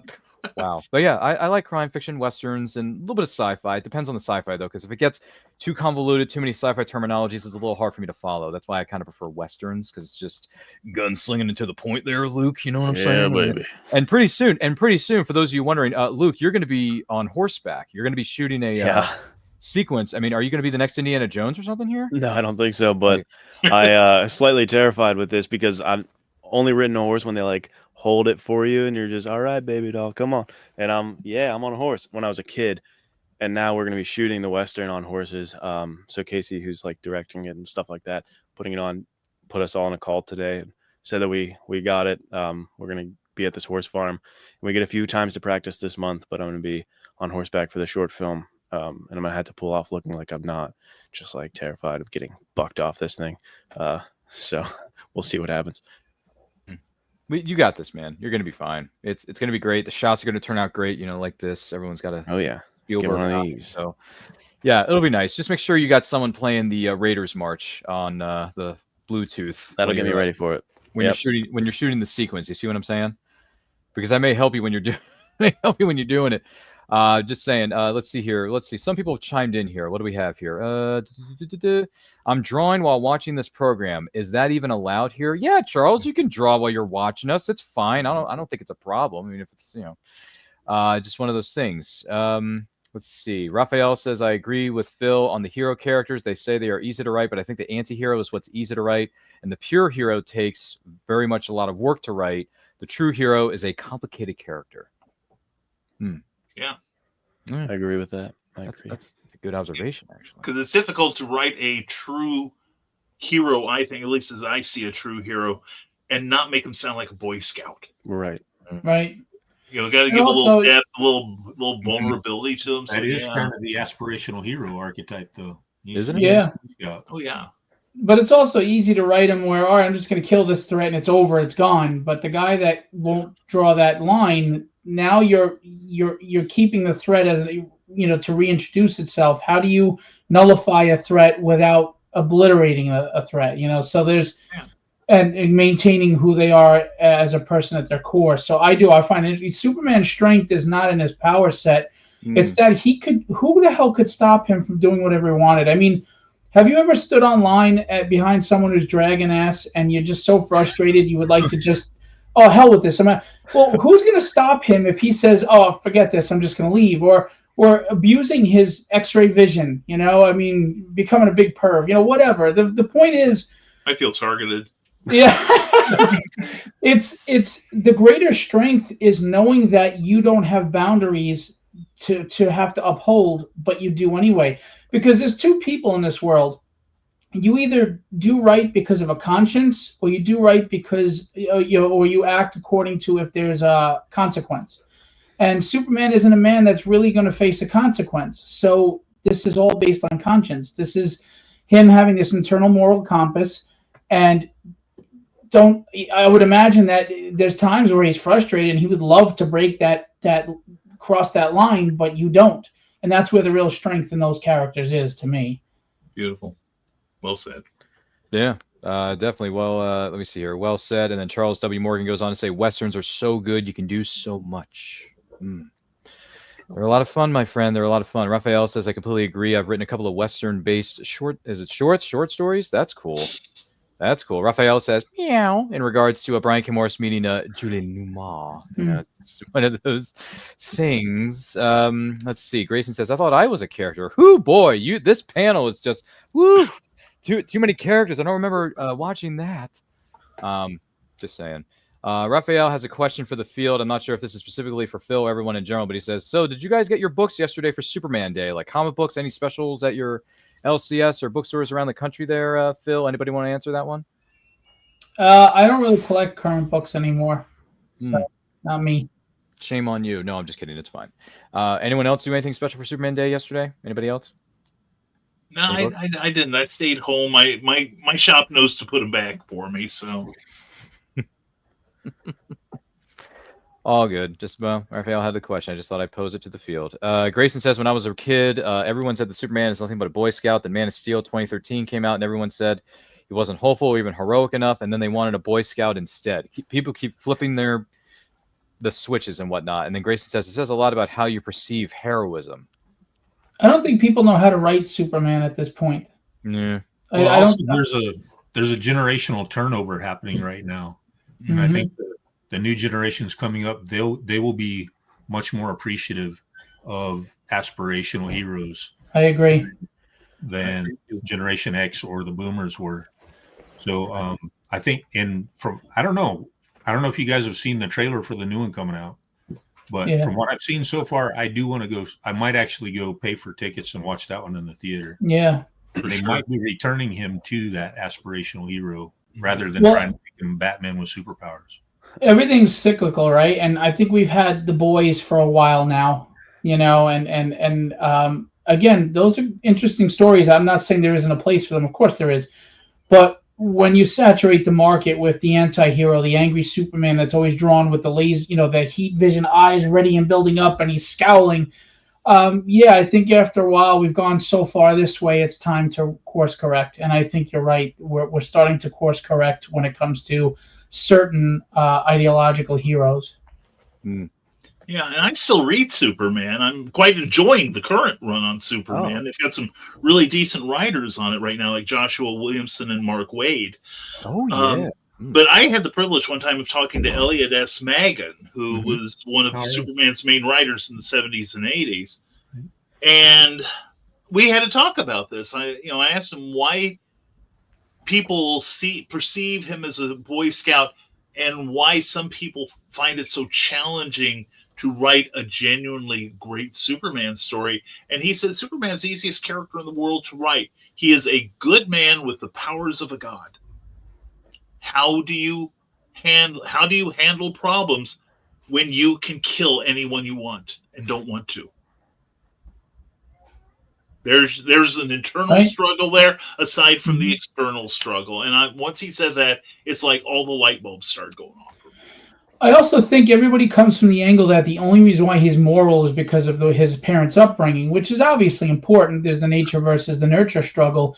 Sure. But we've forgotten about the nature part of it. Maybe he's just also a good human being inside, and it was just nurtured by two loving parents, So I don't see that explored a lot. It's usually because Mom, Pa Kent raised him a certain way. Well, maybe he's also just genuinely a good soul himself, and that's another avenue you can explore in different ways, putting him in different circumstances that test that, Mm-hmm. Yeah, and also the fact that he doesn't really I'm Superman, I'm wonderful.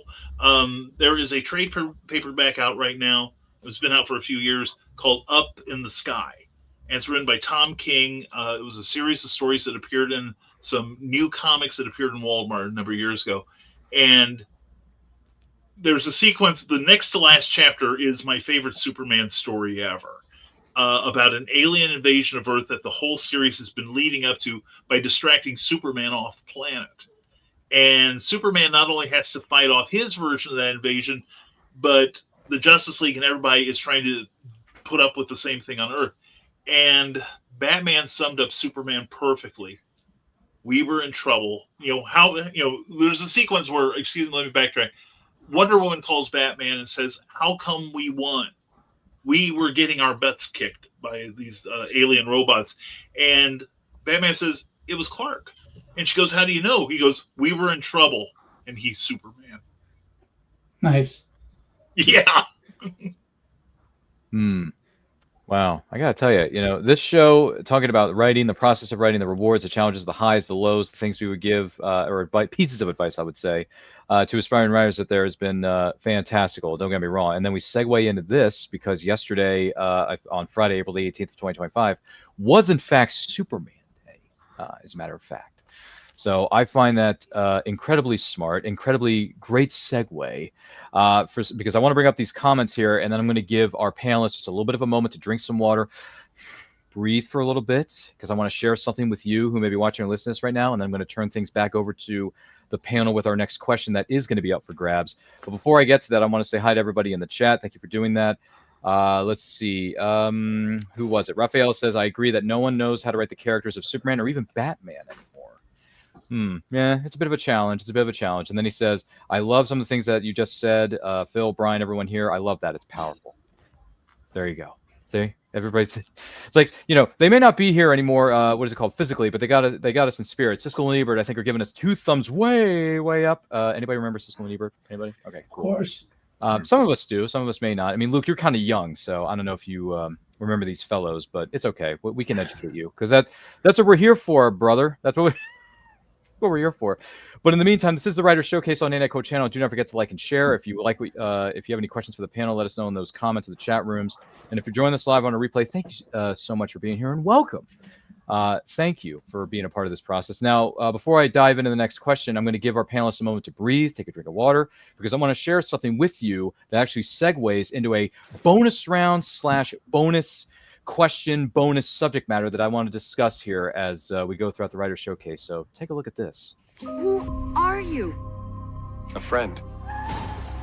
There's one thing I do know, son, and that is you are here for a reason. Here you go, friend. Thanks. Cool costume. Thanks. My mom made it for me. I just wish you could all see the Earth the way that I see it. Because when you really look at it, it's just one world. What's the S stand for? It's not an S. In my world, it means hope. Dreams lift us up and transform us into something better. And on my soul, I'll never stop fighting. I believe in second chances. I believe in redemption. But mostly, I believe in my friends. I'm proud of you, Jonathan. You put the world above yourself. That's what a hero does. Any more at home like you? Not really, no. No one ever dreams about the problems, but every life has them.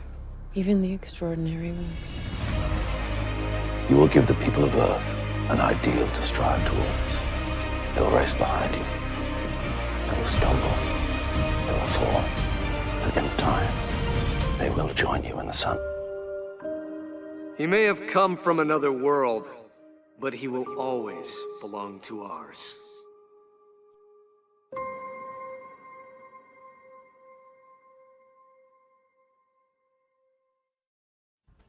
Well, I thought with it being a great week, with all this great stuff going on, with Superman Day celebrations being held, Star Wars celebrations going on, and it's WrestleMania weekend, brother. Yeah.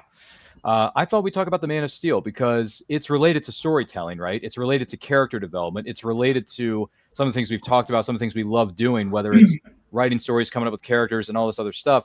So 2 guys, Jerry Siegel, Joe Shuster, came up with this idea for a character known as Clark Kent / Superman. Got picked up, took off, became a sensation, worldwide phenomena, and it's still being talked about 85 plus years later. And we got a brand new Superman movie that's going to land in theaters in the month of July, directed by James Gunn and put together by both James Gunn and Peter Safran. So I'm just going to go, if you don't mind, I'll go ahead and start this off because I want to give our panelists a bit of a moment to breathe because they're probably sick and tired of answering questions. So I'll go ahead and answer this first, Luke, Brian, Phil, Henry. Don't worry, just breathe. Take a moment. It's okay.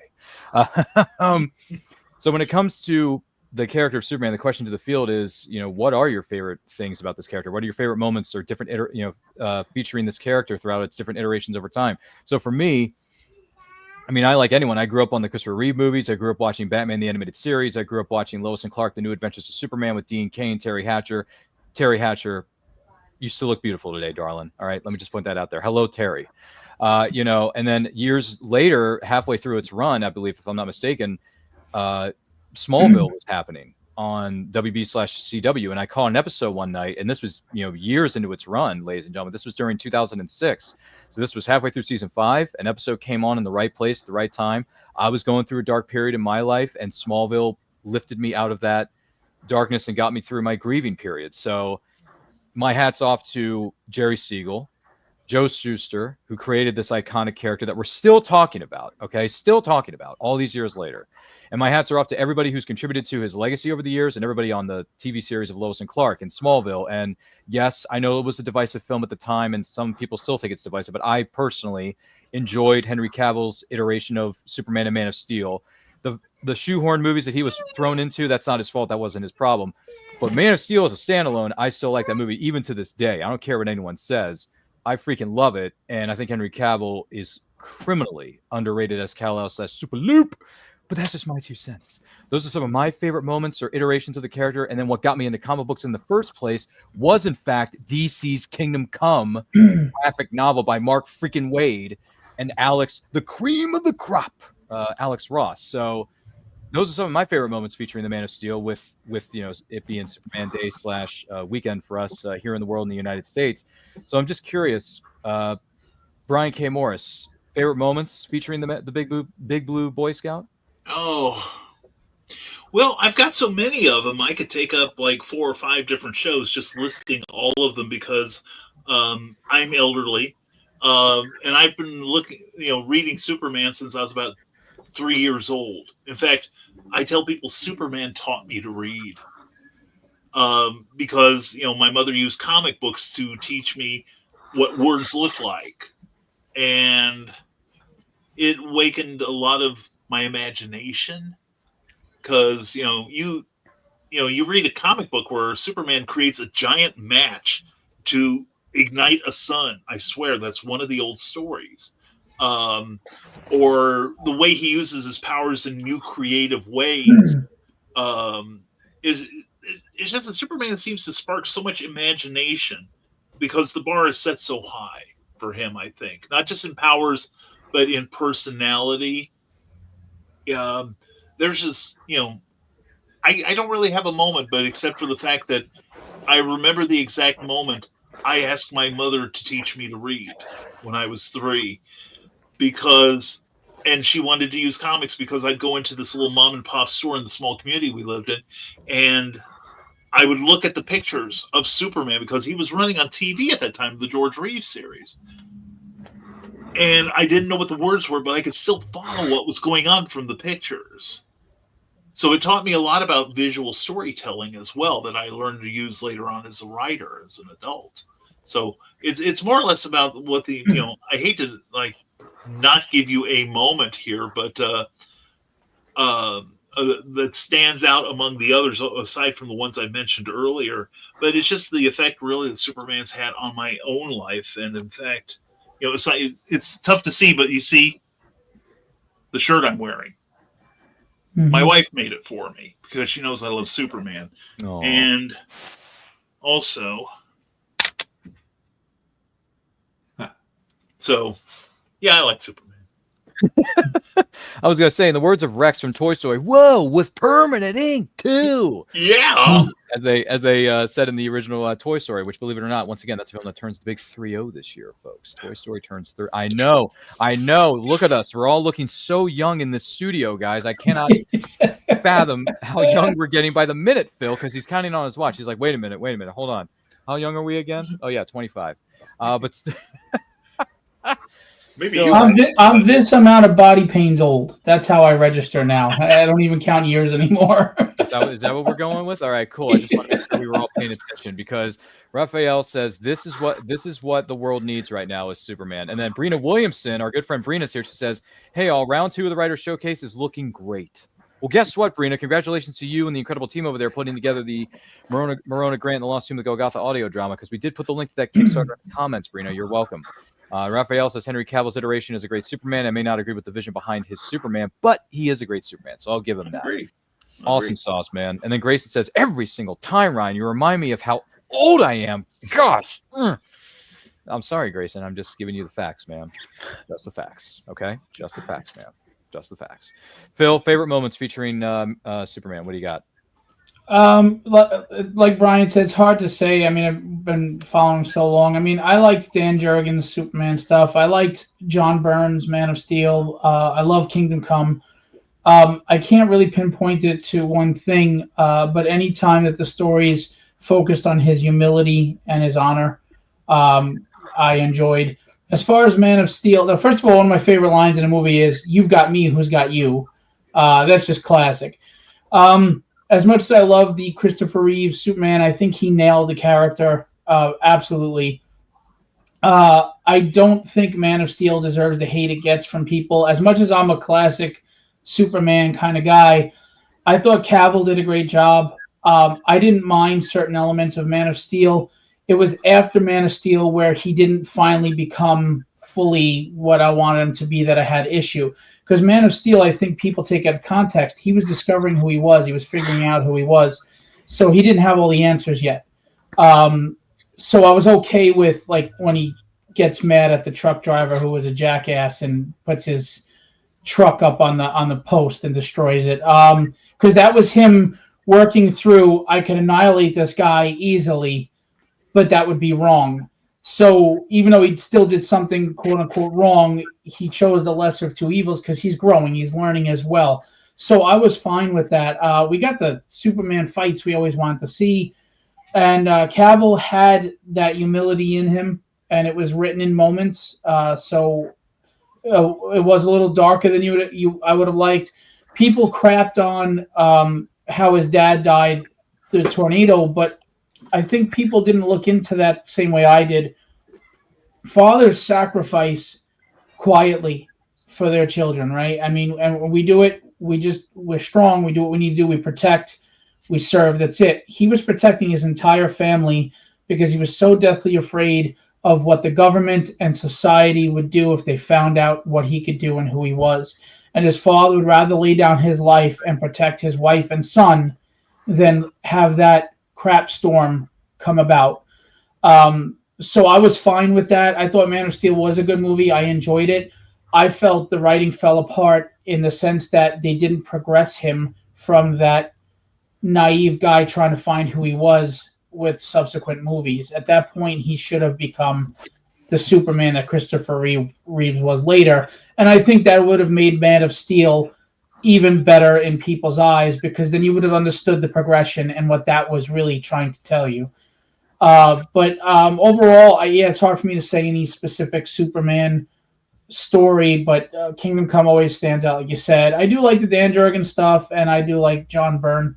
I know some people are not happy with John Byrne, how he changed things and did things up, but I liked it. I enjoyed it all. Mm-hmm. No, I got you, man. Well said. Thank you for bringing some of that. And I'm glad I'm not alone in the Man of Steel camp because, man, does that film get berated by us. Not everybody, but certainly. I mean, there's always going to be a part of the fandom. Superman 2, when he killed Zod, who was powerless, nobody bat an eye. I know. When seriously. he went back and he beat the guy up in the diner, after, nobody bat an eye because it was done tongue in cheek. But now they have critiques with it in Man of Steel. I'm like, I think we got to be objective and fair across the board, right? You can't let this go and not this go just because you like this take better or whatever. Yeah, I mean, because we talked about the. I mean, well, Phil and myself and a few others had this conversation behind the scenes outside of the studio, but look. I mean, everyone complained about how Ben Affleck's iteration of Batman killed so many people in BVS, and I'm like, well, I'll take what you said about Ben Affleck, and I'll raise you all Michael Keaton's movies because in both movies he kills multiple dudes. Yep. Joker's, what is it? Joker's goons, right? And then he kills a bunch of the Penguin's goons. He puts an explosive device on that big guy during Batman Returns, throws him into a ditch, and he explodes, and no one batted it. I'm like, guys, come on. You can't say that Ben Affleck did it wrong when Michael Keaton was the one who did it. Like, he killed people. I love the Frank Miller version, the look of. I thought Affleck was not the best Bruce Wayne, but he was a great Batman, in my opinion. Gosh. Yeah, and originally, way back, what was it, like 9 years ago, they said he was going to write, produce, direct, and star in his own spin-off Batman movie, and I wish we would have gotten that. But we never did, because the studio interference and the creative differences behind the scenes, behind closed doors that were outside of our control, is what ruined it. So Warner Brothers, DC, get your Get your stuff together. James Gunn's coming out with this new one, so we'll see what happens. We're all going to look at it and see what happens. Judge it for when it comes out later, not now, because it's too soon. We don't know. But yeah, if Ben Affleck can kill people, Michael Keaton killed like 50 people in the first 2 movies. I know. I don't understand why people can say, "Oh, Batman doesn't kill." No, he kills. He kills. You know, he doesn't kill. He allows them to die. I mean, if you want to raise It's me, a little difference, granted, but it's a difference nonetheless. He assists them in their desire for the afterlife. Yeah, if you want to raise me on that and add this wrinkle to the I mean, go right ahead. But I'm just saying. But yeah, where was I with that? Oh yeah, Henry. Favorite moments featuring the Man of Steel. So it would be different in the comics and the movies. In the movies, probably my favorite one was from Superman 2, when Zod and the other refugees from the Phantom Zone came to Earth. Was that the one?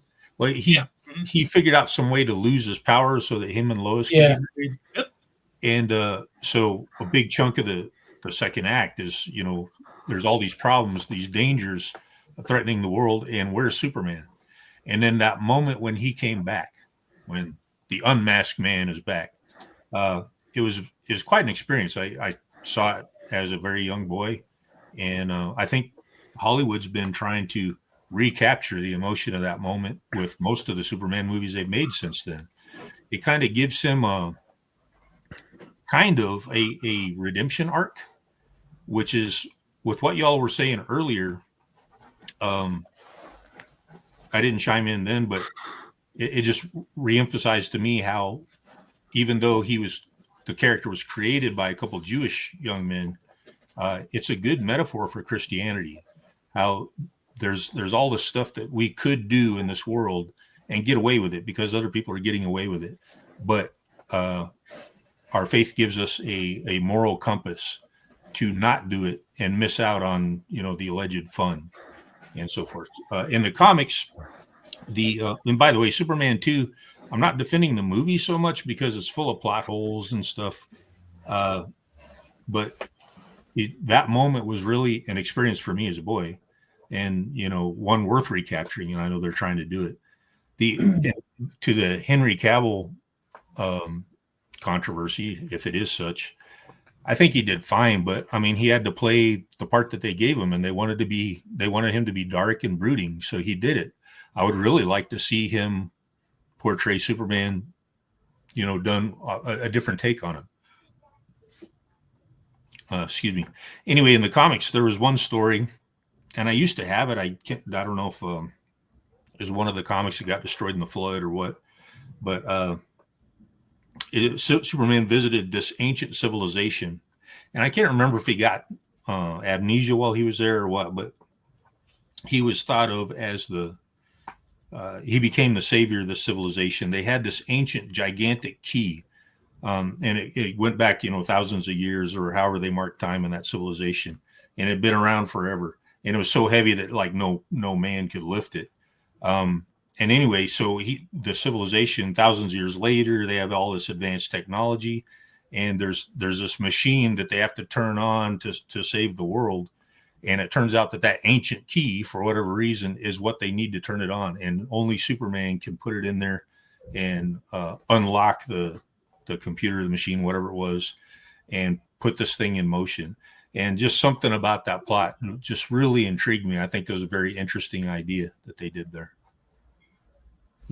Interesting. I'm not familiar with this one either. I'd have to do some Googling what storyline or what run of the character that is, but I think that one was from the 70s. All right. I'm not sure exactly what the title is. I'd have to look it up here. But anyway, but no, that's valid points, man. Valid points for sure. Whether it's Superman 2 or the Man of Steel situation that broke down for sure. Luke, I know you're a bit younger than all of us here because you're Maverick, right? You're the new kid. You're the hot young rookie on the block here, and your ego always seems to be writing checks that your body can't cash.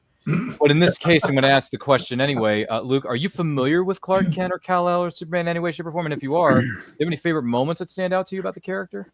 Yeah, my dad showed me like the Christopher Reeves ones growing up, so I watched are there 4 of them? Because I watched 3 of them. I never watched There's actually 2 of them. The other 2 never happened. Yeah, I was gonna say. I've only seen 3 There of them. are 4 of them. so- There are 4 of them if you want to get on a technical level. I mean, 5 if you count Brandon Routh, because Brandon Routh's iteration is connected to Chris Reeves. So there's technically 5. Yeah, I ended at 3, but I never got to see the other ones. But maybe I'll stay away from those. But either way, that's where I started with the character, and then of course Man of Steel was kind of like my Superman as far as era goes, and when I was like the right age. So what I loved about him in both iterations is those moments of restraint, just knowing how capable he is. And it's kind of like he's this superpowered version of Atticus Finch. He's choosing not to. He's always choosing to turn the other cheek. Or when we see, like was pointed out earlier in the part where he crumples up that guy's car and throws it up there, it's like that wasn't the best choice, but still a better option. And it's those moments of him holding back that I've always loved, to the point that I think was brought up as like a bad scene, maybe. But I love the part where Kevin Costner's in the hurricane. And it's like the ultimate restraint, one of the earlier examples where he has to hold back his powers. I love that kind of stuff about Superman. All right, so you do know a thing or two because you have seen a thing or two. All right, that is Luke. Bum, ba-dum, bum, bum, bum, bum. Sorry, I just had to throw that in there for good reference. People are chiming in on this conversation, and they say, Brina says, you rock. Thank you so much for all your support on the Morona Grant Kickstarter. You're welcome, Brina. We're happy to support you in any way, shape, or form. Grayson says, Man of Steel was amazing. I'm going to die on this hill. That's good. At least I'm not alone on that hill, Grayson. Love you, brother.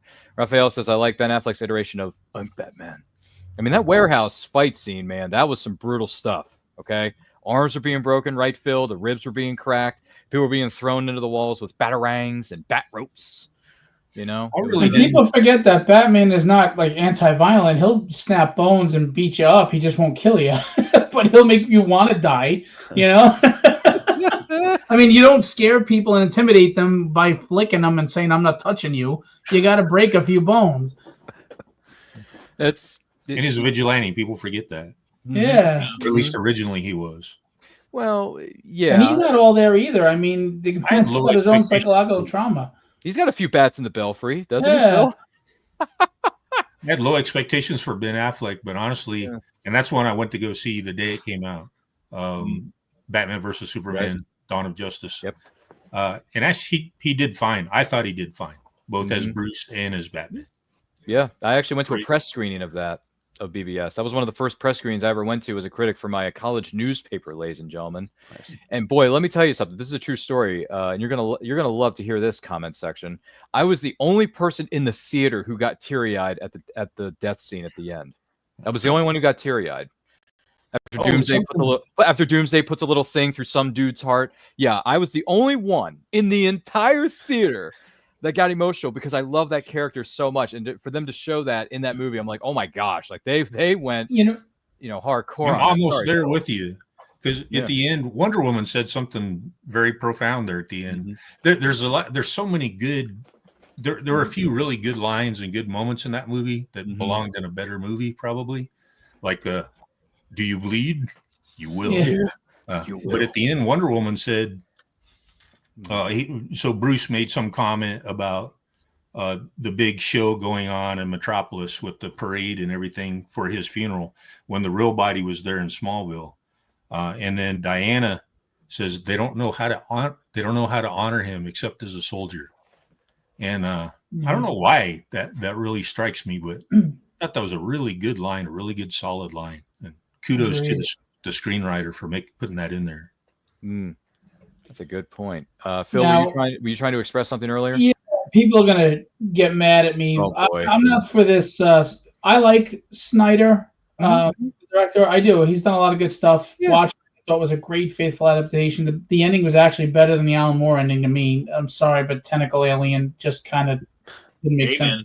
But anyway, I liked Joss Whedon's Superman in the third act of Justice League better than Snyder's Superman in the third act, because Snyder had him maim Steppenwolf, willingly throw him to get decapitated by Wonder Woman, and stood there smiling at Darkseid, proud of that. That's not Superman. Now, Wonder Woman will take your head off, and that's true to her character, but for Superman to have offered him up for it. Just it didn't seem like Superman to me, and I thought at least Joss Whedon understood what Superman was supposed to be, and it looked like they were finally getting Cavill to be the Superman we were all kind of looking for at the end. Not saying Justice League was a fantastic movie, but just in that third act alone, it felt like they were starting to get Superman right. And then, of course, with the Snyder redo, he's back to that, Superman that really is borderline, the integrity guy, So I don't know. I like the Snyder cut, except for that. I thought, man, we were finally seeing the progression to the Superman we came to hope for to see Cavill as, and I thought they dropped the ball. I still need to see the Snyder cut. Is it showing anywhere on streaming? It's on Max. It's on Max. Yeah. Right, Phil? It's on Max. Yeah. It's a 4. By the way, just to warn you, Henry, it's a 4-hour cut. Ooh. Okay. Yeah. 4-hour flipping movie. It's an investment, like a heavy duty $2 million investment. And the other thing is, and Phil, I don't know if you'll agree with me on this or not, because I've seen the Snyder cut and the Joss Whedon Frankenstein's monster of a movie called Justice League. I've seen both cuts. Okay.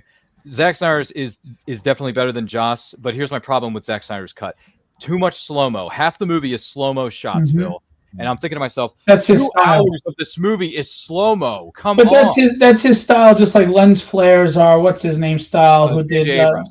Yeah, it's just their style. It's they're trying to get you that distinct niche style. But I thought overall the Snyder movie was better. But again, that Superman in the third act, I want the Joss Whedon version in that moment. That's it.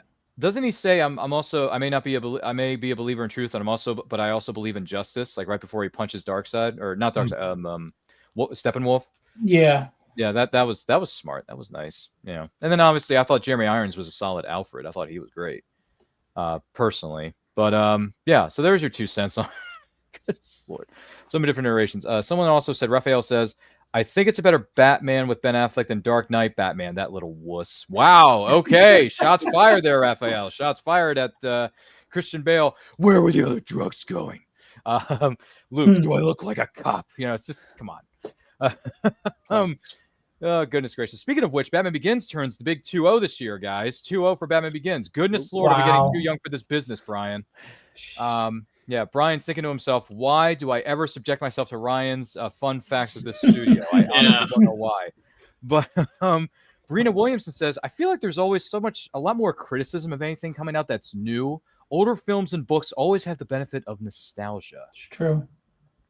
Not always, because I'm a hardcore I consider myself a hardcore Superman fan, and I think Superman 3 is an excellent Richard Pryor film. Yeah. And number 4, Christopher Reeve is Superman because he carried that whole production on his back. Yeah.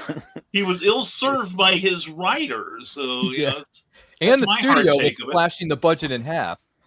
Well, that'll do it. But yeah, it only that 4 only succeeds really through the charisma of Christopher Reeve. So.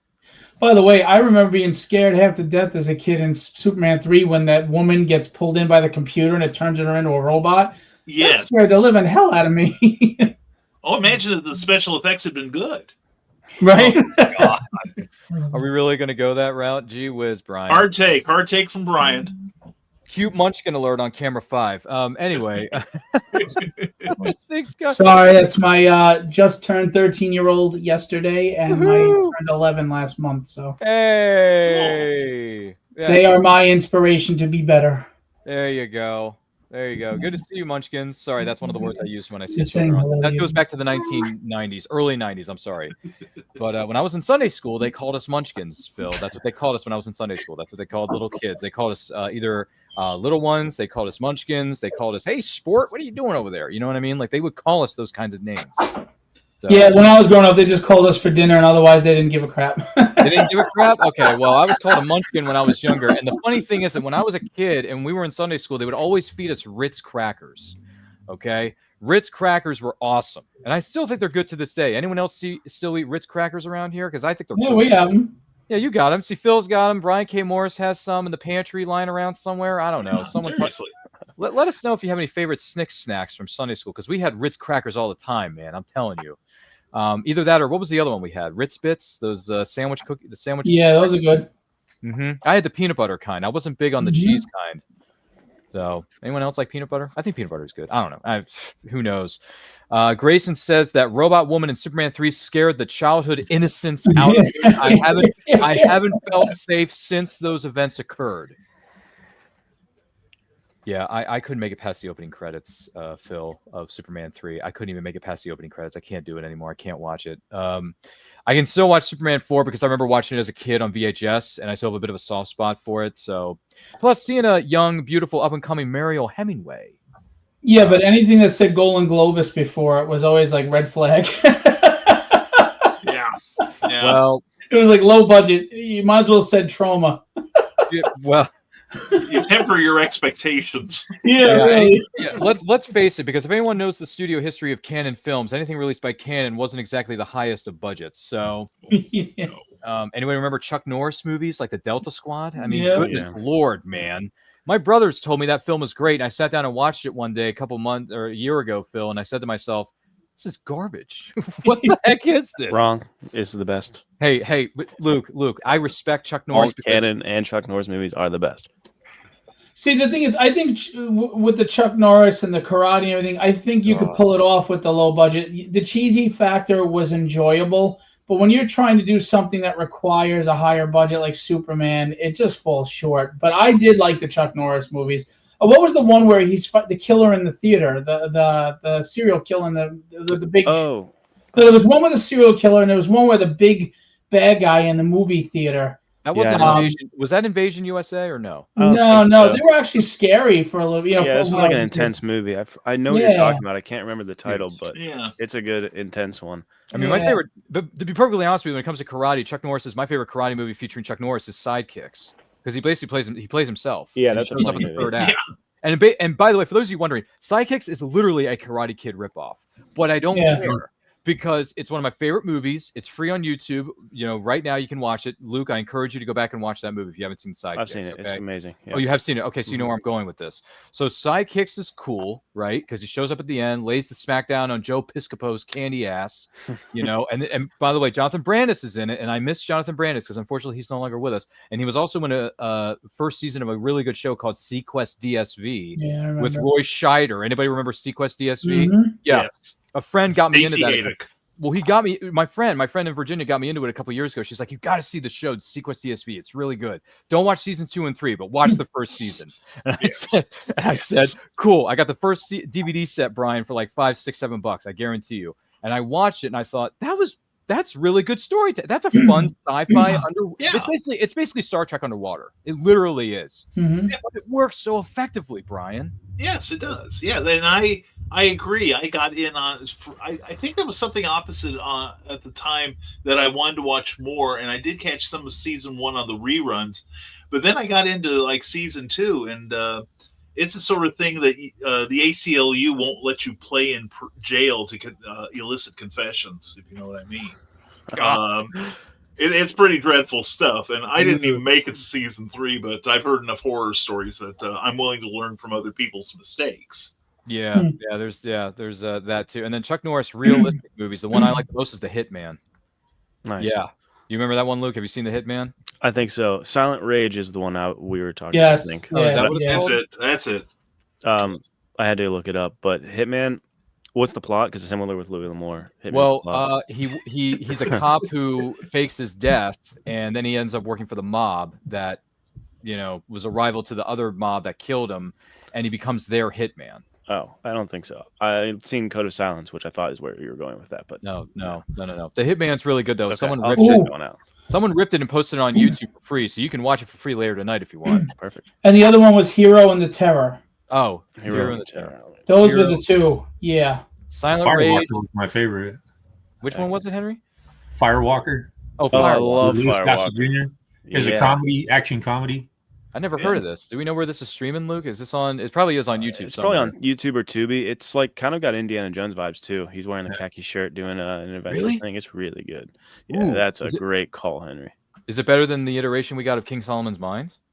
Well, in my opinion, yeah. You're talking about the 1980s King Solomon's Mine? Yeah, I think I am. I think so. What is not better than that? Well, some people have said otherwise in the Discord. I don't know why. But let's see. Grayson says Expendables 2, where Chuck Norris drops a Chuck Norris joke about himself, is the best Chuck Norris thing I've ever seen in my life. That's amazing. Yeah. By the way, I actually forgot about the Expendables. Well, the Expendables 2 is the best one of the whole franchise. It's the best one. Expendables 2 is the best one. Has everyone seen Expendables 2? Has everyone seen that? Yes. It's really good. If you haven't seen it, check it out. I think it's worth revisiting if you have. By the way, Luke, one of these days, if we do a movie watch along for that in the Discord, we'll add Expendables 2 to the hit list. We should do that. Okay. Because I know Luke, everyone here in the Discord is going to plan to do the Mummy with Brendan Fraser movie night in the Discord, because that's Luke, that's your favorite movie, right? The Mummy. It's not my favorite full-on movie, but favorite adventure movie. Yes, I like it more than Indiana Jones and such, which gets me beat up by a lot. Sacrilege, but we'll let it go. Yeah, I know. I gotta get beat up a lot for that, but I've told you. Yeah.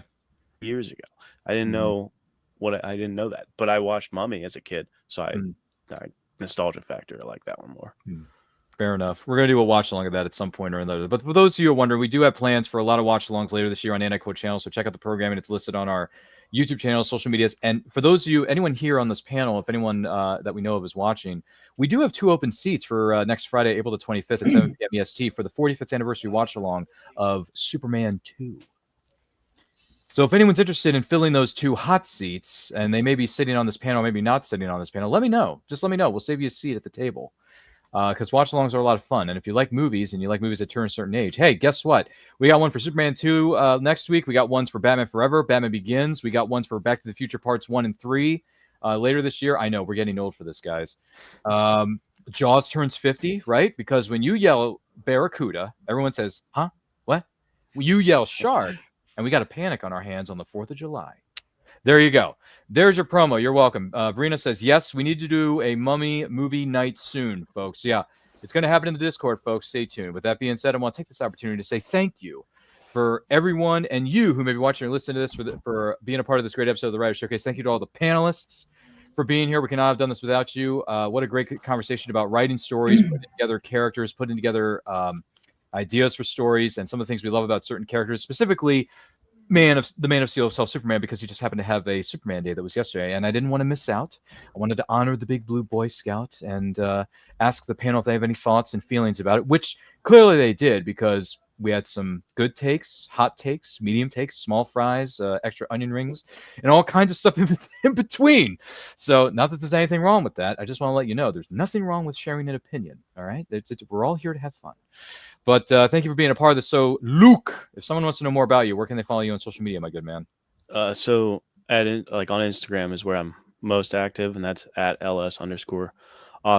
Also in the Men's Adventure Fiction Discord, which you can find a link on the Men's Adventure Fiction podcast. Every week we drop a link there. So that's on YouTube, Spotify, wherever you find podcasts. Those are the 2 places, Discord and Instagram. I technically have things like going to my Facebook, but I'm never on there, so don't try to reach out to me there. We'll keep that in mind as we roll along. Note to self.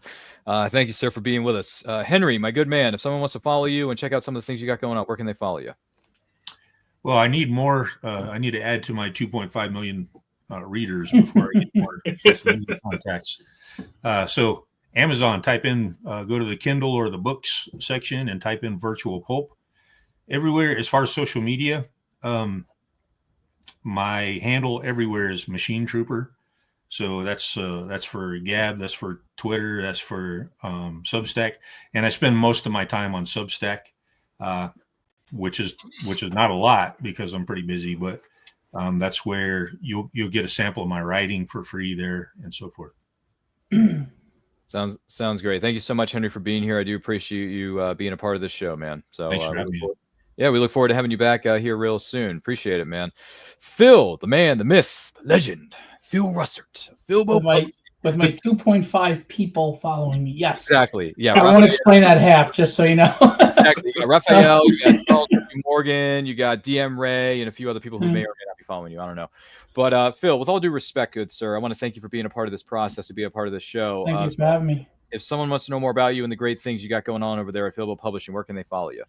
Instagram is @Phil Russert or @Philbo_publishing. Facebook is at Phil Russert, and you could go to Philbo Dash Publishing. No, just type in Philbo Publishing, you'll get it. My website's under a change right now, so I'm not really directing anybody there right now. And just so you know, I have a campaign live right now on Kickstarter for a very heartfelt Silver Age classic comic. It's a tribute to my dad who passed away recently, and it's basically about the struggles that men go through silently, that as children we don't always know what our fathers are going through. And it's easy to be mad at them or have issues with them, but we really don't understand what they're dealing with inside. And as men in society, we're taught to, just suck it up, cupcake, and put on your pants, strap on your boots, and do what you got to do. And he was of the toughest generation. He was bench pressing 165 pounds at 77 years old. So he's a Vietnam War veteran who had PTSD. And the book is a tribute to him, but it's basically a good action yarn that also delves into the relationship between a father and son that was estranged, and the sacrifices that men make for their families that go unnoticed. So it's been reviewed really well. The script, we're looking to get funded. So if anybody's interested, please go ahead and give it a look. We're also going to do it in a newspaper. We're going to have a newspaper print version of it as well for the old schoolers. So. No, it's great stuff, and we actually took the liberty of, putting the link in the comment section here of this episode, the Kickstarter for you. So if anyone's interested, you can check it out. The link is there for both that and the Morona Grant Kickstarter, so definitely check that out. Phil, you're a gentleman and a scholar. Thank you for being with us. Thanks for having me. It was nice to meet everybody. Yeah, we hope you get another 2.5 followers when this when this flipping show is over, brother.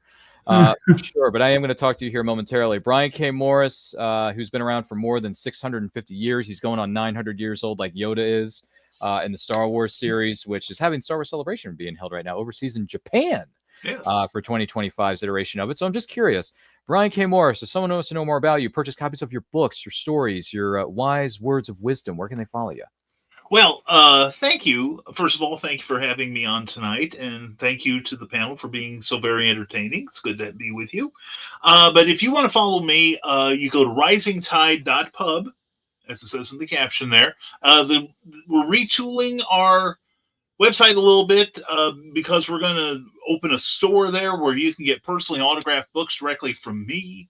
And also you can sign, but what does work there is you can sign for my monthly insider information newsletter. It'll tell you everywhere I'm making personal appearances for the rest of the year, tell you what I'm working on. I also have a Patreon account that for $1 a month gets you my twice weekly blog called Every Blog Deserves a Name. And we serialize first drafts in there, share all kinds of cool stuff, let you get a peek behind the curtain. And that's probably the best way. You can also find me on Facebook, although I'm rarely there these days. You'll see me on all other social media, especially YouTube and TikTok. And my books can be purchased at Amazon.com, Books A Million, Walmart.com, Barnes & Noble, any good bookmonger on the interwebs. So again, thank you for having me. It's been a delight. Yeah, Brian K. Morris, always good to have you here, good sir. We love you. We appreciate you. And we look forward to having you back again soon. All of you who have been on this panel, we look forward to having you back again here real soon for other shows, other pieces of programming. Good news for everybody. The links where you can follow each and every single one of us, including the panelists featured in this episode of the Writer Showcase, are located in the description of this video. So check it out. And also the links for all the Kickstarters we are backing and supporting right now. They are also listed in the comment section of this episode. So check out those links. Back it if you can. And if you can't back it, share it out, share it with your friends, your families, your coworkers, your neighbors, because sharing is caring. My name is Ryan of And I Quote Channel. Follow us across all forms of social media, simply at And I Quote Channel. We are in the process of reaching for the stars and going for 5,000 subscribers. Once we do, we'll throw a great big live stream that will include special giveaways that you, the person who's watching or listening to this program right now, are going to be eligible to win. We also have merch, guys. We have merch. We have hoodies. We have T-shirts. We have stickers you can add to your water bottles. We have coffee mugs. I mean, Brian K. Morris likes a good cup of covfefe. Right, Brian? Isn't that how you say it? Covfefe. Something like that. Yeah. Coffee, tea, Earl Grey. Sorry, that's another character from another fandom that we are not going to discuss because we don't have the kind of time for that, Brian K. Morris. Quiet. But we all kinds of good stuff. And I quotes on Saturdays, 12 p.m. EST. Movie watch-alongs are second, third, and fourth Fridays of the month at 7 p.m. Eastern. And then the meeting of fandom, are going to be held on the first Fridays of each month, respectively, at 7 p.m. EST. Guess what? Phil is multitasking. He says, thanks for watching, everyone. Look at that. Everyone's multitasking behind the scenes in the green room while they're having free drinks and hors d'oeuvres that the caterer such eloquently provided for us. But no, sincerely, I do want to take this opportunity and say thank you for watching, commenting, liking, sharing our videos. Special announcement, I am going to be making an appearance at 4th State Comic-Con in Hagerstown, Maryland on Sunday, April the 27th at 12 p.m. for a panel that I'm going to be leading and moderating. It's called The Meaning of Fandom. This is going to be the first time I've been on a panel, and I've led one on my own, fellas, on my own. So I hope the odds are ever in my favor. And thank you to our good friend, Phil Russert, for supporting us and writing us a letter of recommendation, because support in this business goes a long way. And we want to thank every single one of you for supporting us. And thank you to Phil Russert. Thank you, man. We love you, man. You know why? Because I'm telling you, you're money. You're so freaking money. All right. And by the way, you who are watching and listening to this right now, here's a words of encouragement. You are so money, you just don't even know it. Honestly, you're like a big bear, man. So thank you for being a part of this. And make sure you follow us across all forms of social media and enjoy our creations and our creativity and our content. So like, comment, share, subscribe, ring the bell to be notified when the videos go up or they go live. And remember, life is better when supporting, indie creators from all over the world. Take a look. Strelin of Ulia is a cursed man, and cursed men are dangerous. He has traveled the known world seeking a way to lift his curse. So far, he has not found what he is looking for. When Trellin arrives in the city of Anshi, in the nation of Paraba, he meets a cold reception. The desert nation is unforgiving. Its people have proven untrustworthy, and the locals have no love for foreigners. Now, a wealthy stranger offers to lift Trellin's curse for a price, and he must make a choice. Seek a solution elsewhere, or risk imprisonment in the Tower of Ruach, a place from whence no man has ever escaped. The known world of Atera, The Prisoner of Ruach Tower. Now available on Amazon in paperback and on Kindle.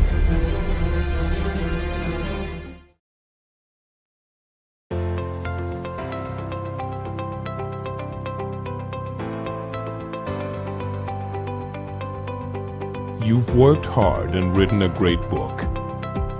Now, it's time to give it a great cover.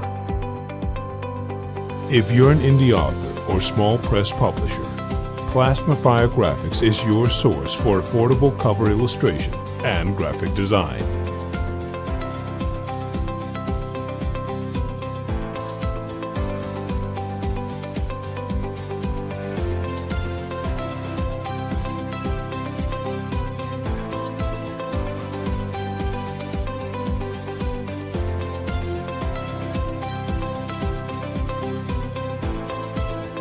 Plasmafire Graphics, when the look of your book matters to you.